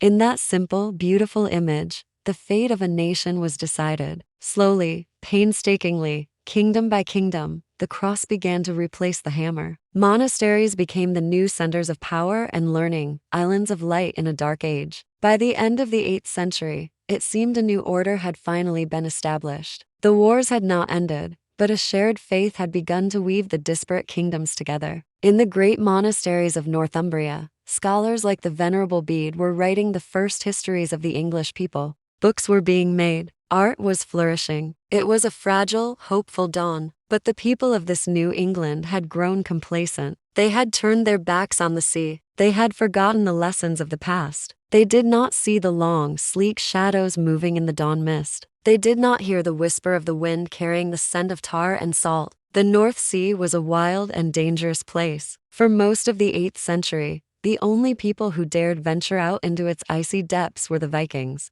Their long ships cut through the waves like sea serpents. Their eyes were everywhere at once, ever watchful for signs of land or the sails of an enemy ship. For those living along the coast, there was no greater fear than the sight of a Viking longship sliding up a river, cutting down anyone who stood in its way. No port was safe from their raids. No settlement was too small, no treasure too insignificant. And if the raiders could not find treasure, they would make it by taking hostages. Sometimes they took whole villages back to Scandinavia as slaves. For decades, the English had relied on the North Sea as a highway to trade with the continent. Now that highway was closed. As the monks copied manuscripts and lit candles in the evening gloom, the people of England were slowly losing touch with the wider world. They were becoming isolated. Under the old kingdoms of the Angles and Saxons, war had been constant, and while war still continued along the edges of England, the heartland had known almost a century of peace. Peace brought prosperity and peace brought complacency. England prospered. New towns grew around monasteries. Mercat towns sprang up along old Roman roads. People came to look upon the Viking raids as just another part of life, something to be endured. The king of Northumbria, Osric, was probably the richest man in England. His court was famed for its luxury and excess. A contemporary likened it to that of the great Frankish kings. And yet, despite the wealth of his realm,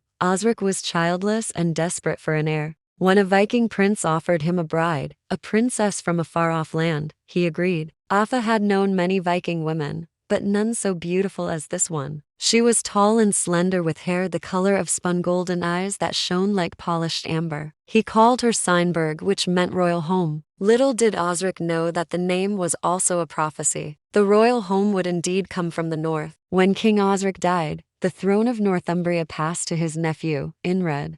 Inred was a warrior king in the old tradition. He raised a large army and set about carving out a personal empire for himself. One by one, he subdued the other kingdoms, forcing them to swear fealty to him. Before long, all of England north of the River Thames was under his control. Then he turned his attention south, and in 793, he marched on the kingdom of Mercia. There he met with the resistance of a young warrior named Offa. The two men fought fiercely in the Battle of the River Botus. Neither side could claim victory, and so they agreed to meet again the following year. While Offa was preparing for the coming battle, word reached him of the death of his father, the king of Mercia. With his enemies now leaderless, Offa seized the opportunity to crush them. He pushed north, chasing after Inred, who retreated all the way to the River Tees. There the two armies met once more. This time, Offa's army was ready and they defeated Inred decisively. Inred fled to Scotland, never to return. With that last battle, the political map of England was settled. Offa became the first king to unite the entire nation since Egbert the Great.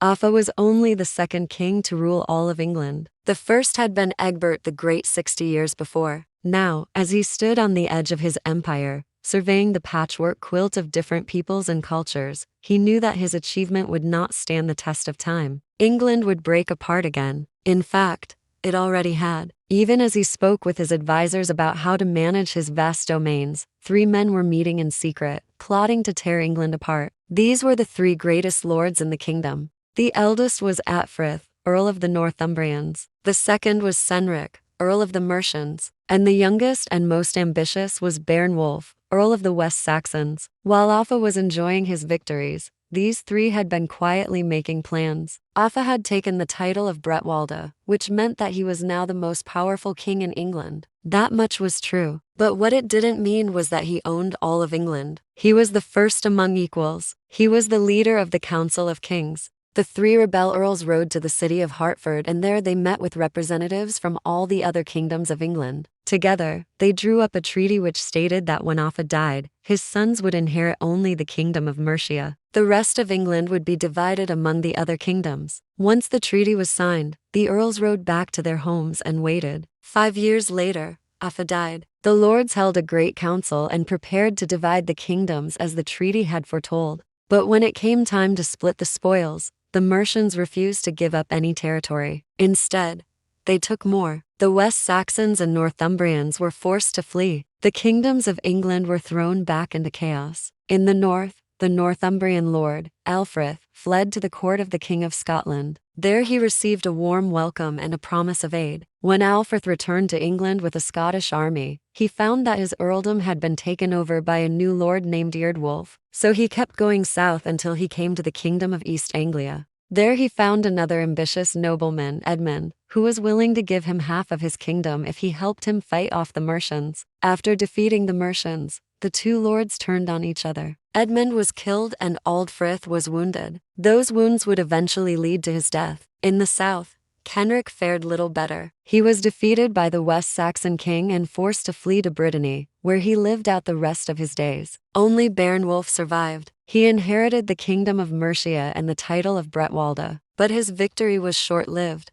Within 2 years, he had lost half his kingdom to the West Saxons. When he tried to take it back, he was killed in battle. And so England fell back into civil war. It seemed that Offa's dream of uniting the English people would come to nothing. Yet even as the kingdoms descended into chaos, there were signs of hope. Christianity was spreading. Monasteries flourished. The people looked hopefully towards Rome and the great kings of the Frankish Empire. They prayed that God would send a new Charlemagne to save them from themselves. They dreamed of a day when England might become a great empire once more. But that day was still far off. For now, England was destined to remain a collection of squabbling kingdoms. And that meant that the English people would remain isolated, cut off from the rest of Europe. England began to stagnate. The population dropped dramatically. Towns were abandoned and farmlands lay fallow. Worst of all, England had lost its memory. The English people had turned away from the sea, away from the Viking threat. They stopped exploring the coast and charting the tides and winds. They forgot how to build ships. Most of all,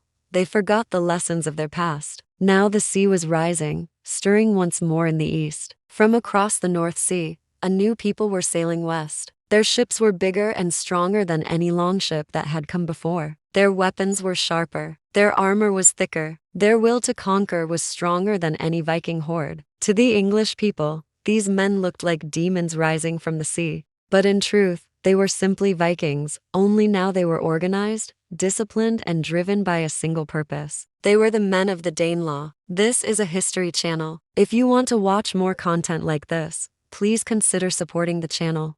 The year is 793 AD. You are a monk living in a small community in Northern Europe. Life for you and your fellow worshippers of the one true God is peaceful. That is, until one fateful day when your idyllic existence is shattered by the arrival of a fearsome monster. It was long, sleek, and low in the water. At its prow, a carved dragon's head, snarling and savage, seemed to taste the salt air. It moved with an eerie silence, propelled by a single, vast square sail. Then another appeared, and another. They were not boats. They were predators. They were the Viking longships, and inside them, a force of 80 men, ready to unleash hell on the unsuspecting. To the terrified monks, these men were demons sent from hell itself. They pillaged and murdered and took the terrified populace back to their ships like some kind of satanic offering. What hope did these poor people have against such evil? Well, maybe a little more than they might have hoped for, because the reality was more complex and perhaps more frightening. These men were not demons,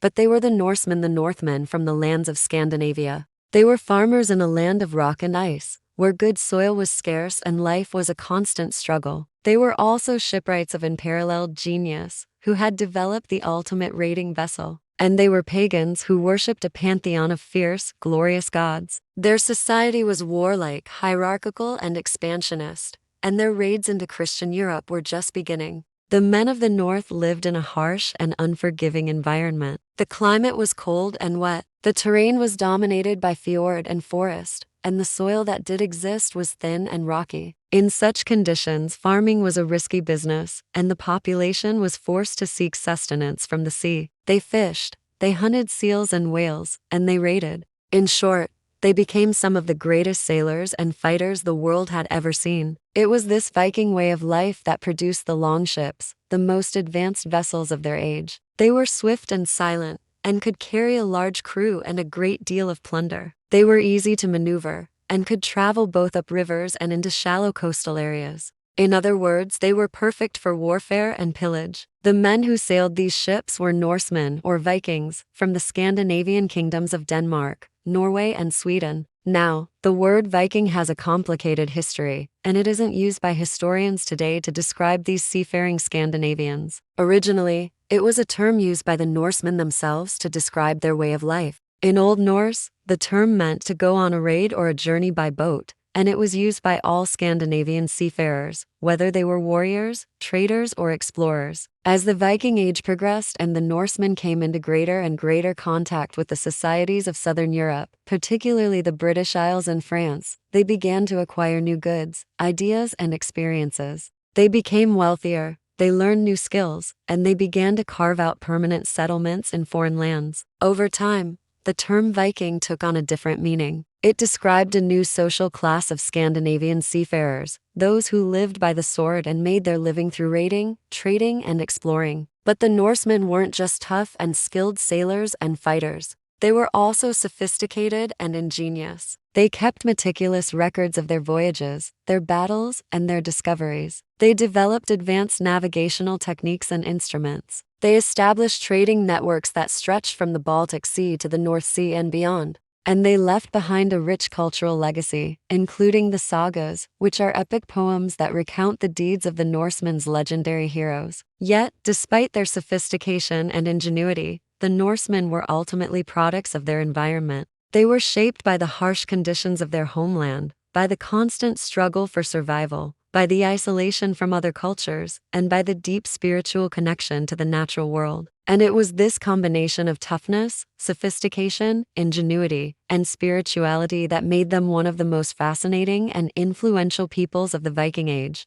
For the Christian chroniclers of the Viking Age, these men were heathens and barbarians. But for us today, they are more than that. They are a reminder of the resilience and adaptability of the human spirit, the power of cultural exchange, and the complexity of human history.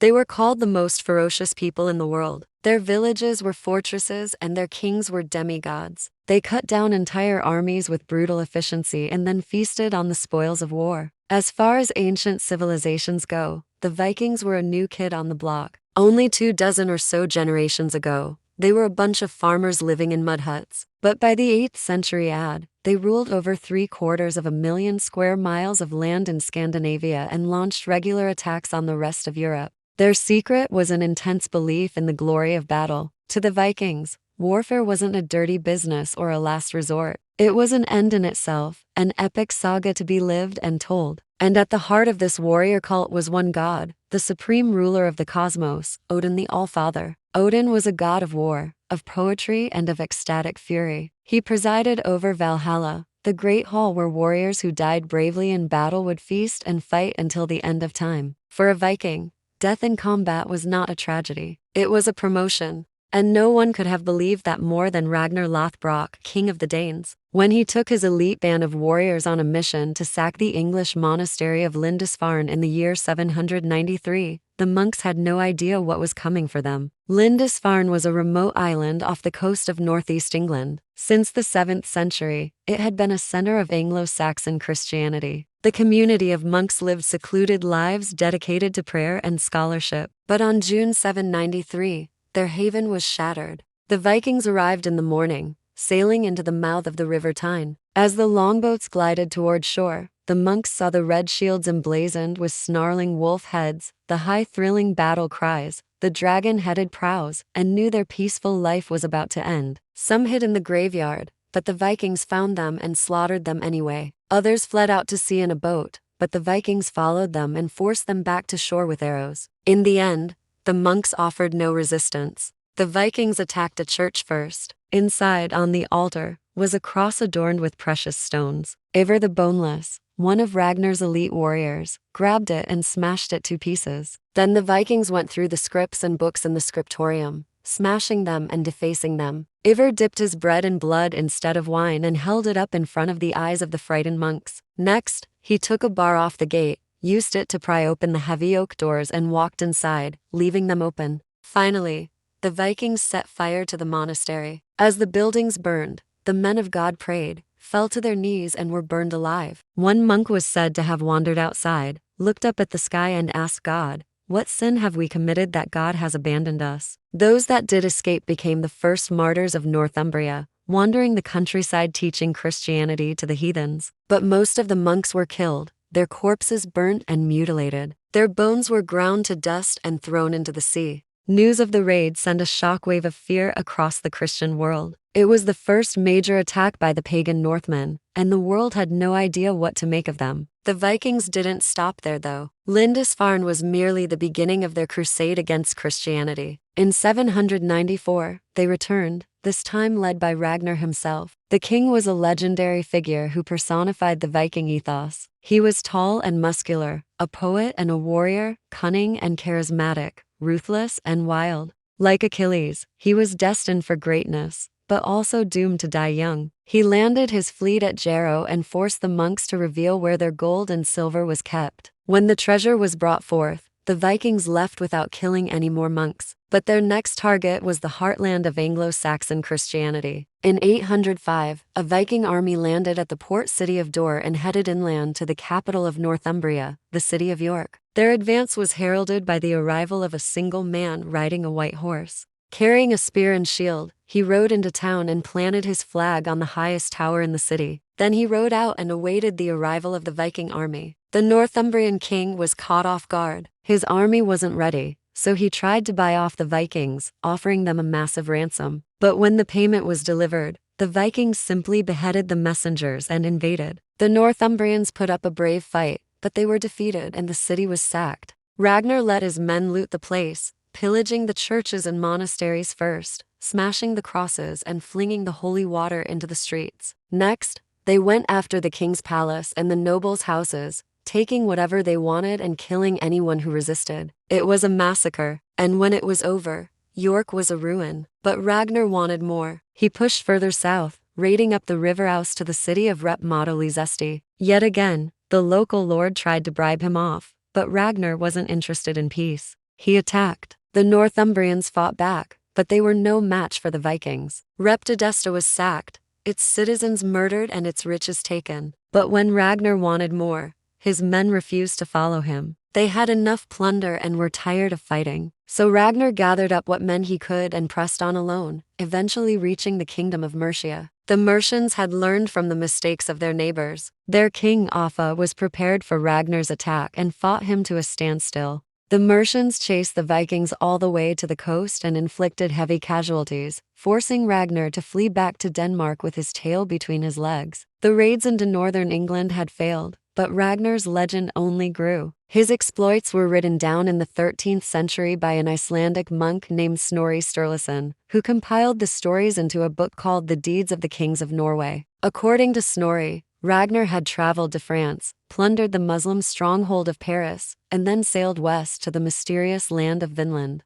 But not all the stories about Ragnar are considered factual, and modern historians debate how much of his story is true. What is not debated, however, is the impact the Vikings had on England. Between 793 and 866, the Northmen carried out at least 17 major raids into northern England. They destroyed religious houses, massacred the clergy, and demonstrated a vicious intolerance for the Christian faith. They also killed large numbers of the English nobility and commoners alike. By the mid-9th century, England was a shadow of its former self, having lost tens of thousands of people in the Viking onslaught. So why did the Vikings hate Christianity so much? Historian Lars Brownworth believes it's because the Vikings saw Christians as weak and degenerate. Fighting and dying in battle was at the core of Viking religion and culture, but Christianity condemned violence and demanded meekness and submission. The Vikings' intense warrior ethos also conflicted with Christian ideas of modesty and good taste. Norse religion was polytheistic and celebrated sexuality in all its forms. In fact, fertility and sexuality were almost as important to the Vikings as war. Their gods were frequently depicted in risk situations, and some scholars believe that the word berserk actually comes from an Old Norse phrase meaning fur clad in wolfskin, referring to a frenzied state of ecstatic nakedness during battle. This image of the frenzied, hairy, horned warrior was a Christian invention intended to denigrate the Vikings as bestial and inhuman. but the Vikings embraced it, turning it into a symbol of their own fierce pride and ferocity. And so the Vikings raided, pillaged, and murdered their way through northern England, smashing churches, burning monasteries, and desecrating everything holy. They were unstoppable, but their reign of terror couldn't last forever. The Vikings would eventually come to accept Christianity, but by then, they would be known as the most fearless warriors in the world, the scourge of Europe, the children of the gods. Now check out what really happened to the Vikings after they adopted Christianity. Or watch the darkest day in Viking history, the Great Heathen Army, for another side of the Viking Age. For the next 70 years, the fury of the Northmen became the terrible rhythm of summer. With the first warm winds, the dragon heads would appear on the horizon. They were masters of the hit and run raid. They would sack a coastal town or a wealthy monastery and be gone before any local lord could raise his militia, his fyrd. They were ghosts striking from the sea and vanishing back into it. Then, in the year 865, everything changed. The score shifts, becoming deeper, more ominous, and militaristic. The sound is no longer of chaotic raids, but of a vast, organized army. This time, it was not a raiding party that arrived on the shores of East Anglia. It was an army, a vast fleet, carrying thousands of warriors from all across the Viking world. The Anglo-Saxons called it the Mysel HN here, the Great Heathen Army. This was not a quest for treasure. This was an invasion. Its leaders were the legendary sons of Ragnar Lothbrok, names that would be whispered in fear for centuries: Halfdan, Ubba, and Ivar the Boneless. They had come not to burn and leave, but to conquer and settle. They had come to claim Angle land for themselves. And so began the last great Viking war, the long and bloody struggle for the Danelaw. Now let me ask you a question. When you think of the Vikings, what do you see? Do you picture longships flashing through the waves, fierce warriors with axes and swords, perhaps even horned helmets? And do you imagine them sailing out from Scandinavia to pillage and plunder across Europe and beyond? If so, then I have some news for you. You are only half right. Yes, they were expert shipbuilders and ferocious fighters. But while the Vikings did sail widely and far, and while their raids and pillaging are infamous, these were not their most important activities. In fact, if we focus only on their raids and fighting, then we misunderstand the Vikings completely. You see, the Vikings were also farmers, traders, explorers, diplomats, and yes, conquerors. And their ambitions were greater than just England. The Vikings came from the Scandinavian countries of Denmark, Norway, and Sweden. And although they spoke different languages, they shared a culture, a heritage, and a thirst for adventure and discovery. From the 8th to the 11th centuries, the Northmen carved out one of the largest empires in European history. They colonized Iceland, settled in Ireland, conquered England, ruled Normandy, and even made incursions into the Byzantine Empire. But where did this spirit of adventure and conquest come from? Well, to understand the Vikings, we need to understand their homeland. Scandinavia is a land of extremes. In winter, it is dark, cold, and frozen. In summer, it is light, warm, and wonderful. But there is little in between. This meant that the Northmen lived lives that were tough and lean. They built long houses close together for mutual support, and they relied on farming and fishing for food. And because good farmland was limited, many of them turned to seafaring. Their longships were perfectly suited for the cold waters around Scandinavia, and they used them to fish further and further out to sea. Soon, though, they were looking not just for fish, but for new lands and new adventures. The Vikings were experts at exploiting ecological opportunities, and when climate change brought warmer temperatures in the 8th century, it opened up new possibilities in the West. There was Ireland, for instance, with its rich monasteries, or England with its large undefended coastline. There was also the Byzantine Empire, which needed mercenaries to fight its wars. And then there was the Muslim world, which prized Northman expertise in metals and craftsmanship. So as the Vikings looked out over the waves, they saw opportunity, not just for raids and pillaging, but for trade, exploration, and conquest. And this brings us back to England, because during the 8th century, the Northmen began appearing along the coast, not as conquerors, but as raiders. They would strike inland, taking slaves and treasure and burning villages. Then they would flee back to their ships before any king could raise an army to stop them. The English chroniclers hated the Northmen. They called them enemies of Christ, and they claimed that the Vikings killed Saint Edmund of East Anglia and chopped down the great canopy of trees that protected his body. However, For all the destruction and death the Northmen caused, the English were unable to stop them. That all changed in 865 with the arrival of the great heathen army. The sons of Ragnar Lothbrok had come not for treasure, but for territory. That's me in the top left corner. In the center is Ubba, and in the bottom right is Halfdan Ragnarsson. Our third hero is over here though. This is Ivar the Boneless. Ragnar Lothbrok, the legendary Viking king, was said to have been paralyzed from the waist down after falling out of a cliff. However, that didn't stop him from fathering children with several women, including Queen Aslog, who he married after saving her from a dragon. Together they had a son named Ivar, who historians believe may have been born prematurely and thus suffered from underdeveloped legs. According to the sagas, Aslog dressed Ivar in silk garments and cradled him like a baby, causing the other nobles to mock the boy mercilessly. Yet Ivar grew to be fierce and ambitious. He led armies across England, Ireland, and France. And according to legend, he was the first Viking to set foot on the Russian River. So back to our map. Let's zoom in on East Anglia, the region of England that our three heroes had chosen to invade. East Anglia consisted of two kingdoms, Northumbria and East Anglia proper. The Mercians to the west were old rivals of Northumbria, while the West Saxons to the south were busy consolidating their own power base. So the Northmen found themselves facing few enemies. At first, the local lords put up a brave fight, but they were soon overwhelmed by the sheer number of Northman warriors. After defeating the English, Ivar turned his attention to Northumbria, where he seized the royal seat of York, but not without fierce resistance. York was defended by the young King Ella, who tried desperately to hold out against the invaders. Unfortunately for Ella, his pleas for help went unanswered. The other English kings were either too weak or too scared to come to his aid, so Ella was forced to face the Northmen alone.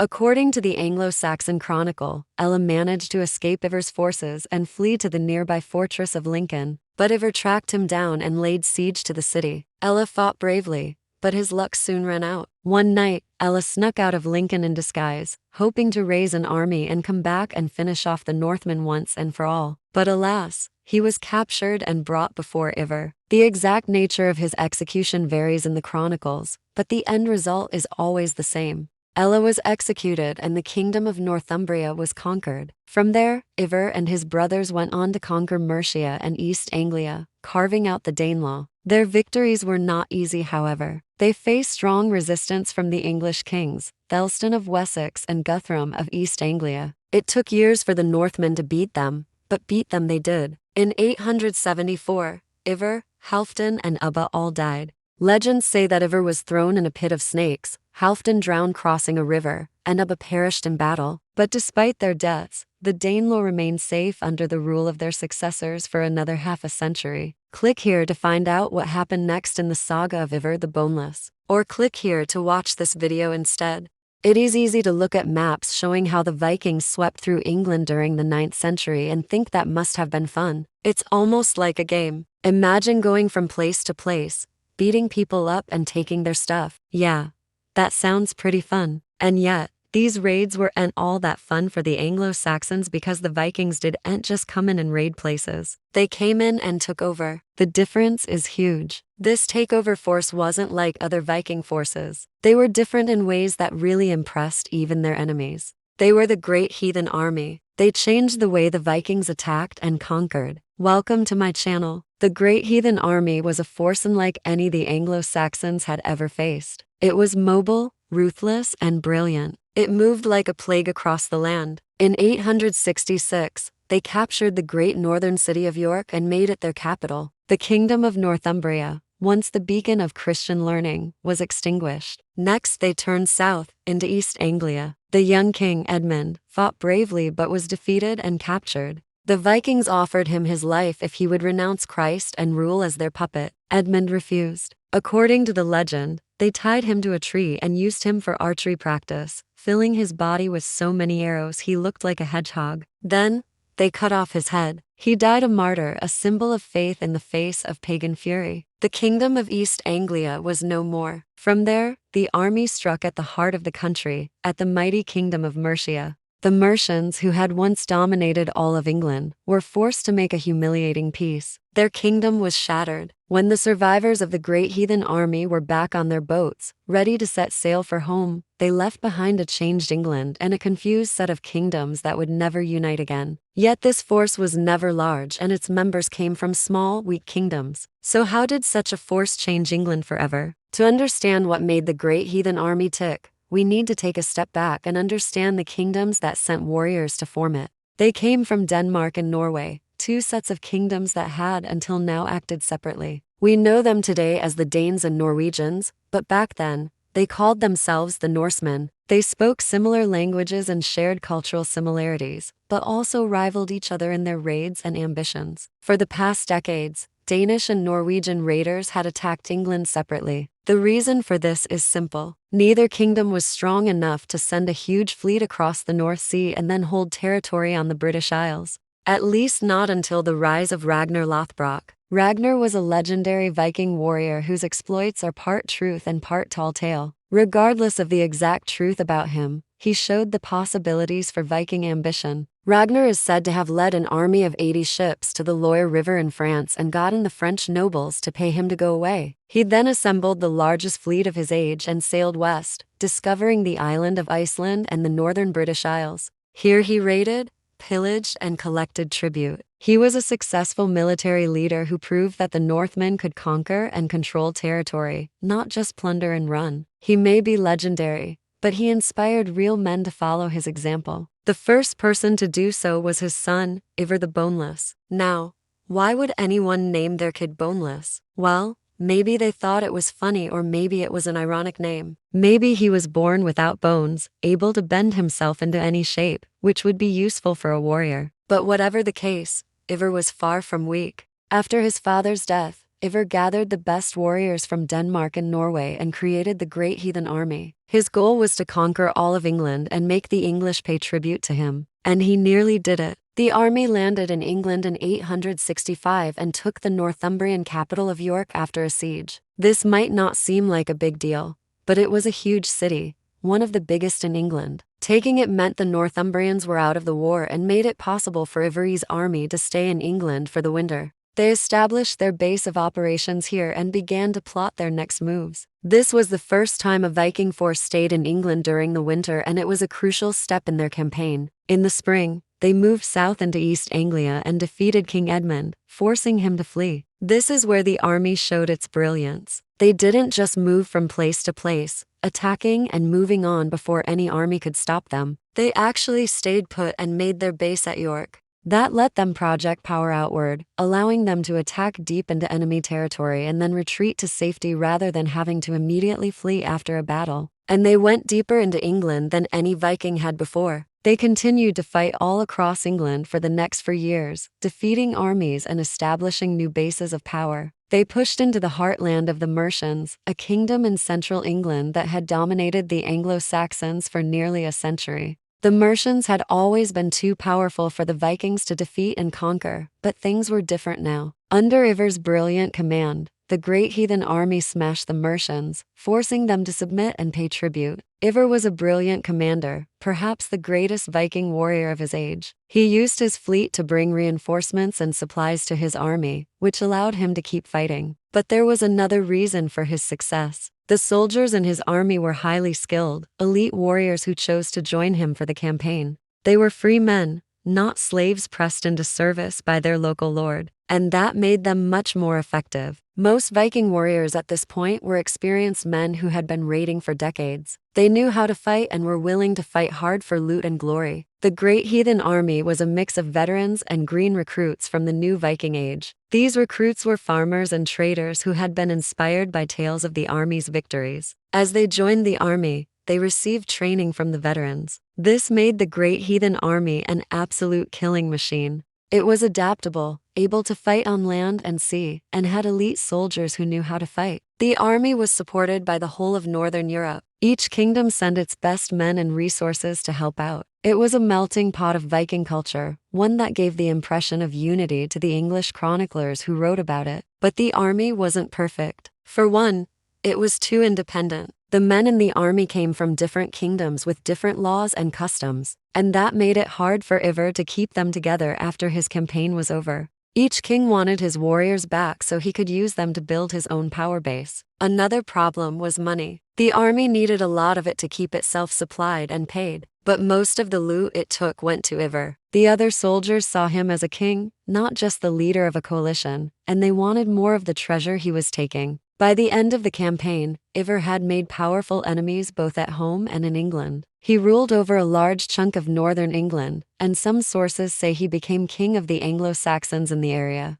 But he couldn't hold on to his power. In 873, while on campaign in the west, he fell ill and died. The army broke up and the English kingdoms rose up against the Vikings, pushing them back to their bases at York and Dublin. England had survived the Great Heathen Army, but it was a changed country. The army had attacked deep into its heartland, defeating some of its mightiest kings, and they'd shown the English what a united Viking force could do. Now, the English chronicles tell a story of vengeance, of how the English kings united and drove the Vikings back across the sea. But the reality was much more complicated. The Vikings never gave up their new kingdoms in England. They kept fighting the English, raiding inland and growing their power. One king even became the king of all England, at least for a few years. The Great Heathen Army might have lost its unity, but it started the process of conquest that would change England forever. What do you think? Did Ivar's army stand a chance from the beginning? Let me know in the comments. Also, don't forget to check out the series on the Viking voyages to America.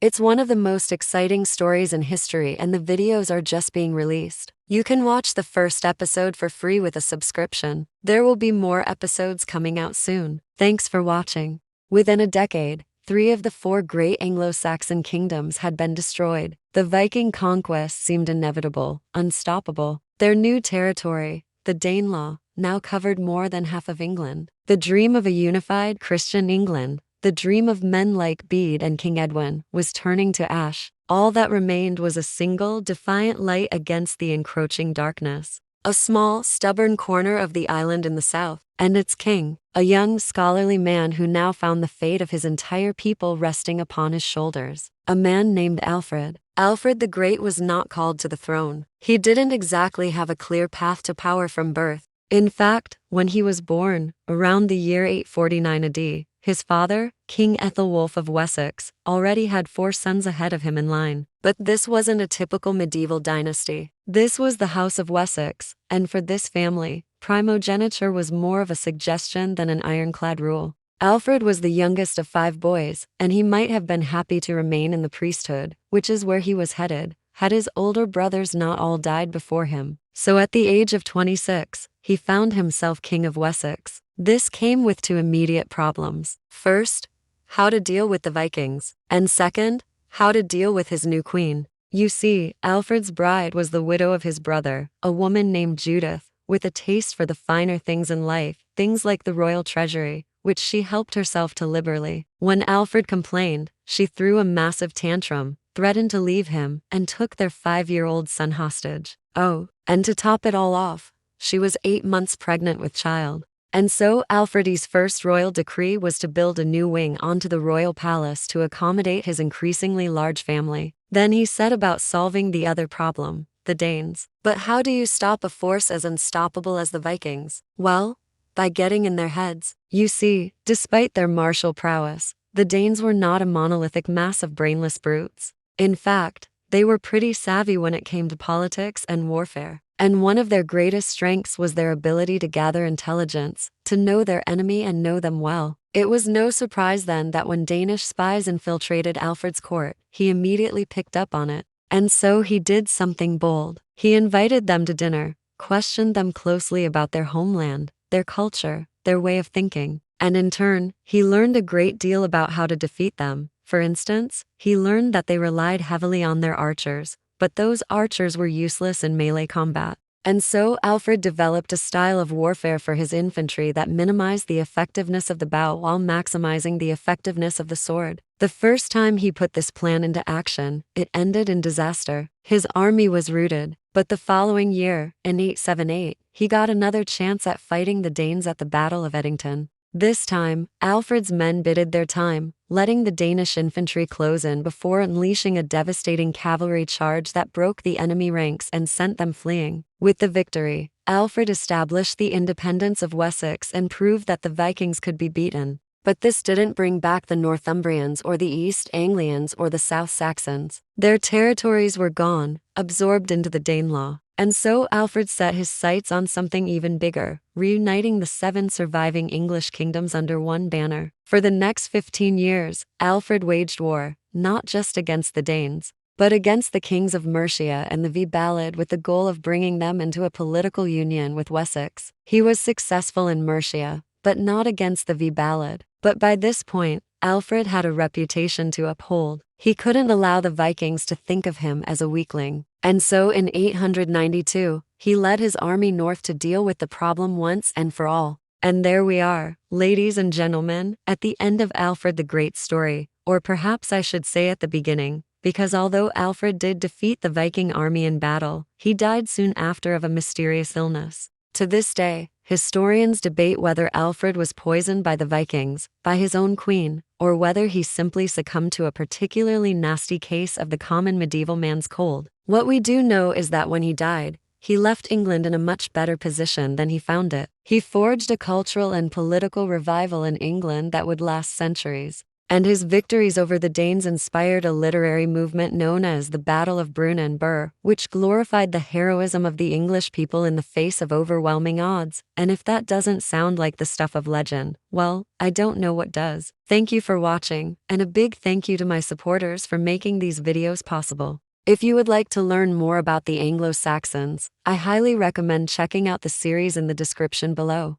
Within a decade, 3 of the 4 great Anglo-Saxon kingdoms had been destroyed. The Viking conquest seemed inevitable, unstoppable. Their new territory, the Danelaw, now covered more than half of England. The dream of a unified Christian England, the dream of men like Bede and King Edwin, was turning to ash. All that remained was a single, defiant light against the encroaching darkness. A small, stubborn corner of the island in the south, and its king, a young, scholarly man who now found the fate of his entire people resting upon his shoulders. A man named Alfred. Alfred the Great was not called to the throne. He didn't exactly have a clear path to power from birth. In fact, when he was born, around the year 849 AD, his father, King Ethelwulf of Wessex, already had 4 sons ahead of him in line. But this wasn't a typical medieval dynasty. This was the House of Wessex, and for this family, primogeniture was more of a suggestion than an ironclad rule. Alfred was the youngest of 5 boys, and he might have been happy to remain in the priesthood, which is where he was headed, had his older brothers not all died before him. So at the age of 26, he found himself King of Wessex. This came with 2 immediate problems. First,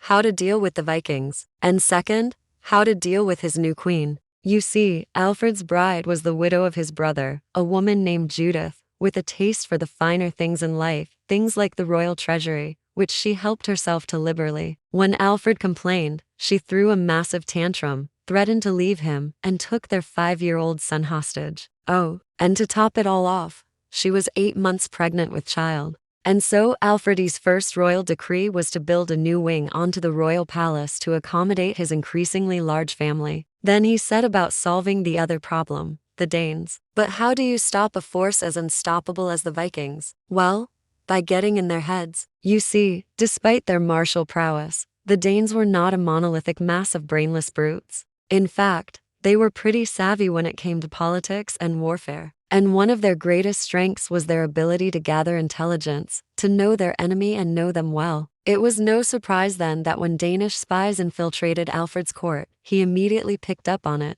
And so he did something bold. He invited them to dinner, questioned them closely about their homeland, their culture, their way of thinking. And in turn, he learned a great deal about how to defeat them. For instance, he learned that they relied heavily on their archers, but those archers were useless in melee combat. And so Alfred developed a style of warfare for his infantry that minimized the effectiveness of the bow while maximizing the effectiveness of the sword. The first time he put this plan into action, it ended in disaster. His army was routed, but the following year, in 878, he got another chance at fighting the Danes at the Battle of Edington. This time, Alfred's men bided their time, letting the Danish infantry close in before unleashing a devastating cavalry charge that broke the enemy ranks and sent them fleeing. With the victory, Alfred established the independence of Wessex and proved that the Vikings could be beaten. But this didn't bring back the Northumbrians or the East Anglians or the South Saxons. Their territories were gone, absorbed into the Danelaw. And so Alfred set his sights on something even bigger, reuniting the 7 surviving English kingdoms under one banner. For the next 15 years, Alfred waged war, not just against the Danes, but against the kings of Mercia and the Vibalid with the goal of bringing them into a political union with Wessex. He was successful in Mercia, but not against the Vibalid. But by this point, Alfred had a reputation to uphold. He couldn't allow the Vikings to think of him as a weakling. And so in 892, he led his army north to deal with the problem once and for all. And there we are, ladies and gentlemen, at the end of Alfred the Great's story, or perhaps I should say at the beginning, because although Alfred did defeat the Viking army in battle, he died soon after of a mysterious illness. To this day, historians debate whether Alfred was poisoned by the Vikings, by his own queen, or whether he simply succumbed to a particularly nasty case of the common medieval man's cold. What we do know is that when he died, he left England in a much better position than he found it. He forged a cultural and political revival in England that would last centuries. And his victories over the Danes inspired a literary movement known as the Battle of Brun and Bur, which glorified the heroism of the English people in the face of overwhelming odds. And if that doesn't sound like the stuff of legend, well, I don't know what does. Thank you for watching, and a big thank you to my supporters for making these videos possible. If you would like to learn more about the Anglo-Saxons, I highly recommend checking out the series in the description below. At the lowest point in his wars, when all hope seemed lost, Alfred met an old monk from Ireland specifically, who taught him about something called the phoenix. Now, the phoenix is a bird that rises from its own ashes, and it's a symbol that's often used in literature to represent rebirth. But this monk didn't just tell Alfred about the phoenix. He showed him how to build one. He helped Alfred build a school at which to educate young warriors, priests, and craftsmen. It may sound contradicting, but Alfred knew his people could only defeat the Vikings by becoming more like them. With every passing year, England became less of a kingdom and more of a warrior's creed. In 878, it all came to a head. The Vikings attacked Mercia, one of the last Anglo-Saxon kingdoms still standing. Alfred's army met them in battle at Edington, and for 5 days, the English were nearly annihilated. They regrouped though, thanks to the advice of that old monk from Ireland, and won the day. It was one of the most important battles in English history. It was the last major Viking invasion of England. It's where the foundations of modern England were laid. And we wouldn't have any idea about it if it weren't for Alfred's sister. Her name was Edsta, and she happened to be married to the Viking leader. Alfred the Great is a legendary medieval warrior king, a champion of learning and one of the founders of modern England. But what made him so great? What did he actually do? How does he compare to other legendary figures in history? And why does his legacy continue to inspire today? Some scholars estimate that during Alfred's lifetime, around 20% of England was destroyed by the Vikings. The Anglo-Saxons were no slouches when it came to killing people, but the Vikings had style. Their long ships cut through the sea like knives. Their tactics on land were bold and inventive, and the mere sight of their 8-foot-long bearded axes was enough to strike terror into the hearts of their enemies. For a time, it seemed as if the invaders from Scandinavia would simply destroy the Anglo-Saxons altogether. But Alfred was no quitter. He wasn't blessed with the physical strength or prowess of some of his warrior brothers, so he sought knowledge instead. Knowledge of the enemy, knowledge of strategy, knowledge of how to win a war. This wasn't unusual for the period. Military strategy was a key component of education for many elite medieval warriors. But Alfred took it further. He collected information about the Vikings, translated their texts, and studied their way of life. It seems he even learned their language. He also established a network of spies along the coast. To warn his people of impending raids, he reformed the English army, organizing it into smaller units that were quicker and more maneuverable than the Viking longships. He built a navy to defend the coast too, complete with fortified docks and repair facilities. And he waged relentless war against the invaders until finally, in 878 AD, the Vikings sued for peace. It might not have been the glorious victory Alfred had hoped for, Many of his people had been killed or enslaved, and his country was in ruins. But it was a victory nonetheless. The fighting was over. The Danes recognized Alfred's kingdom, and so began the process of rebuilding. This was Alfred's true legacy. The old monk from Ireland had told him that to defeat the Vikings, he needed to think like them. But once the war was won, he needed to do the opposite. He needed to return England to the values of peace and learning that had defined it before the Viking onslaught. The work started with setting up courts to ensure justice was done for victims of the Viking invasions, and then moved on to establishing schools and translating important texts into English. Now, this isn't to say Alfred was some kind of hippie pacifist. He kept up the practice of rewarding Viking leaders with money not to invade his kingdom, and he led his armies to war whenever necessary. But he believed that winning a war was about more than just beating your opponent in battle. To truly conquer, you had to conquer their way of life too. You had to become better. Now, I know what you're thinking. This guy sounds like a total badass. Tell me about his sickest, most epic kills. Did he ever use those big old battle axes of the Vikings against the Vikings themselves?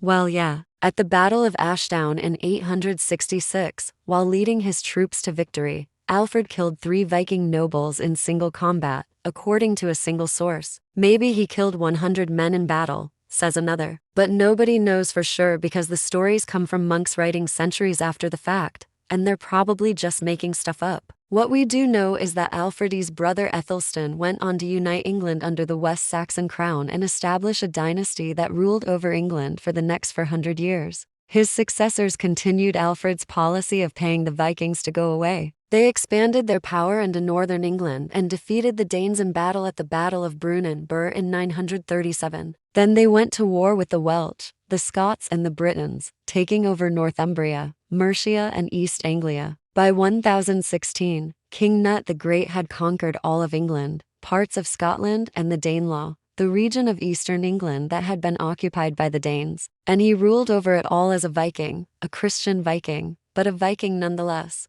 That dream of uniting England under one banner had finally been realized. And while you can argue whether or not Alfred deserved all the credit for that, you can't deny he was the one who planted the seed. But what made Alfred so great? A lot of it had to do with his personality. While he enjoyed hunting, drinking, and merrymaking, he also chained himself to a desk at times, working tirelessly through the night, reading books and writing his own. He liked to surround himself with scholars and poets, and he was known for being generous with his gifts, donating money to churches, monasteries, and those in need. He was even known for his piety, regularly attending church services and praying for the salvation of his soul. But despite his devotion to God, Alfred wasn't above fighting dirty. There was the time he disguised himself as a pauper and snuck into the court of Guthrum, the Viking king of the East Angles, only to pull a classic medieval bait and switch. Or the time he lured a group of Vikings onto his land by pretending to send him a letter begging for mercy. And then there was the time he set up an ambush and captured the most powerful Viking in England, the ealdorman of the Vikings in Northumbria, by tricking him into thinking that he was just going to a friendly meeting. Alfred may have been a man of God,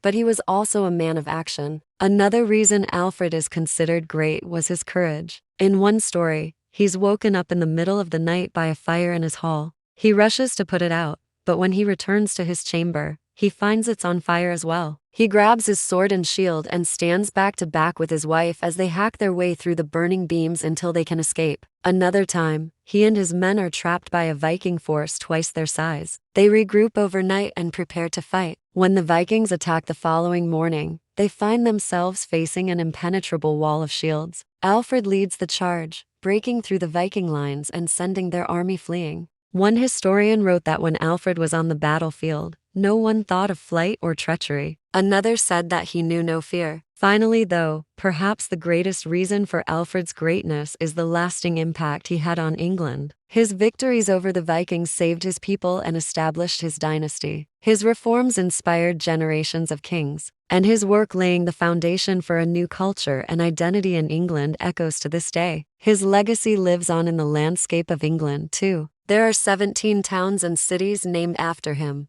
And his face is everywhere, on coins, on statues, even on a chocolate bar. It's easy to forget now, more than 1,000 years later, just how much England owes this man. If it hadn't been for Alfred, England as we know it might never have existed. So was Alfred the Great perfect? No, like everyone, he made mistakes. He had his faults. But what made him great wasn't his perfection. It was his humanity, his willingness to learn, his capacity for growth, his bravery in the face of danger, and his ability to connect with the people he ruled over. These are the things that made him great, not some magical gift or divine right, but the sum total of his experiences, his successes and failures, his virtues and flaws. Alfred may have been a king, but like all of us, he was also a product of his environment, a man shaped by the world around him, and in turn, shaping the world he lived in. For a year and a half, England lived under the yoke of the Danes. King Sigeric of Wessex lay dead, murdered by the Vikings. His successor, the young King Ethelstan, was but a babe in arms, and all England seemed destined for the rule of the Norsemen. But from a hidden island deep within the marshes,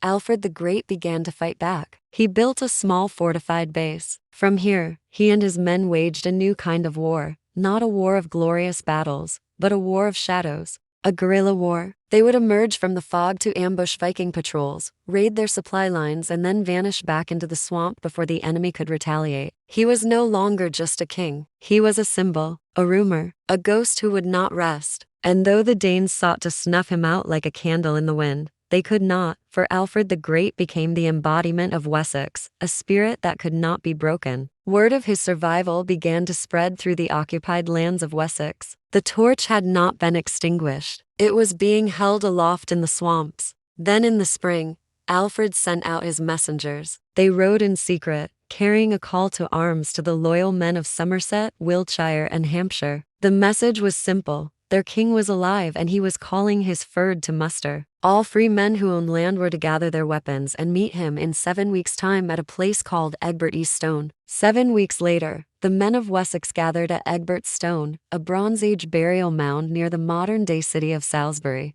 Among them were Ethelwulf of Sussex, who brought 500 men, Otta of Devon, who came with 600 more, and the young Earl of Hereford, Ethelstan's brother, Gorham, leading a force of 3,000. All told, the fyrd mustered about 40,000 warriors. The chronicle tells us that when Alfred appeared before them, the assembly made him their king. This is our first hint that perhaps all was not well within the host. Had Alfred come seeking an army, he may have had to persuade the lords of Wessex to swear fealty to him once more. But that he was made king by acclaim suggests that his authority was never seriously in doubt. What is certain is that Alfred then set about making his new capital at Chippenham, where he established a mint and began issuing coins in his own right. And it is likely that he was also consolidating and training his forces, preparing for war. Then in the summer of 878, he marched his army north. The chronicle tells us that he fought many battles, but gives us few details. We do know that he was active around the modern-day Berkshire and Oxfordshire borders, harassing the Danish forces and gradually pushing them back. But how the fighting panned out remains unknown. What is certain is that the campaign went better than any the English had managed since the days of Egbert. For at some point during the summer, a battle took place which has become known as the Battle of Ashdown.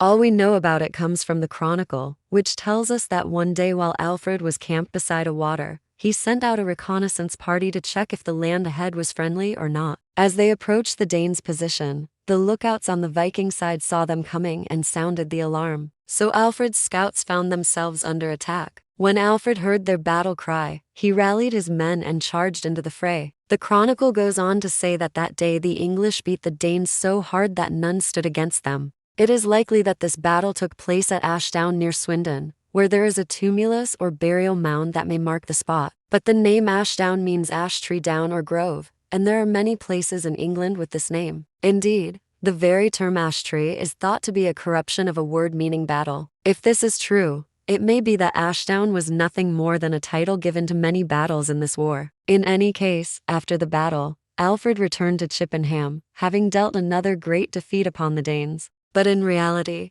he had done nothing of the sort, for at this time, the Viking leader Guthrum was away campaigning in East Anglia. There is little evidence that he even knew Alfred had raised an army. In fact, their paths only truly crossed once, at the siege of the town of Chippenham itself. Guthrum had captured the town, but Alfred laid siege to it in turn, forcing the Danes to lift the siege and retreat. And yet this was not a decisive victory. Guthrum's army was too large to be defeated in a single battle. Indeed, according to the chronicle, he continued to hold much of Wessex for another full year. And so Alfred prepared to winter in his fortified camp, expecting Guthrum to resume the offensive in the spring. But his Viking opponent did not attack. And why? Why did Guthrum besiege Chippenham, then retreat without a fight? Why did he let Alfred rebuild his army and consolidate his gains? Why, when victorious, did he suddenly become cautious? Let us answer these questions with a question of our own. What do you think happened when the leaders of the Viking army met with the citizens of Chippenham they had just besieged? What do you think they discovered? That most of the town's able-bodied men had fled into the countryside, that its food stores were nearly empty, that the majority of its homes had been burnt or destroyed, or perhaps that most of all, its people hated their guts. Of course,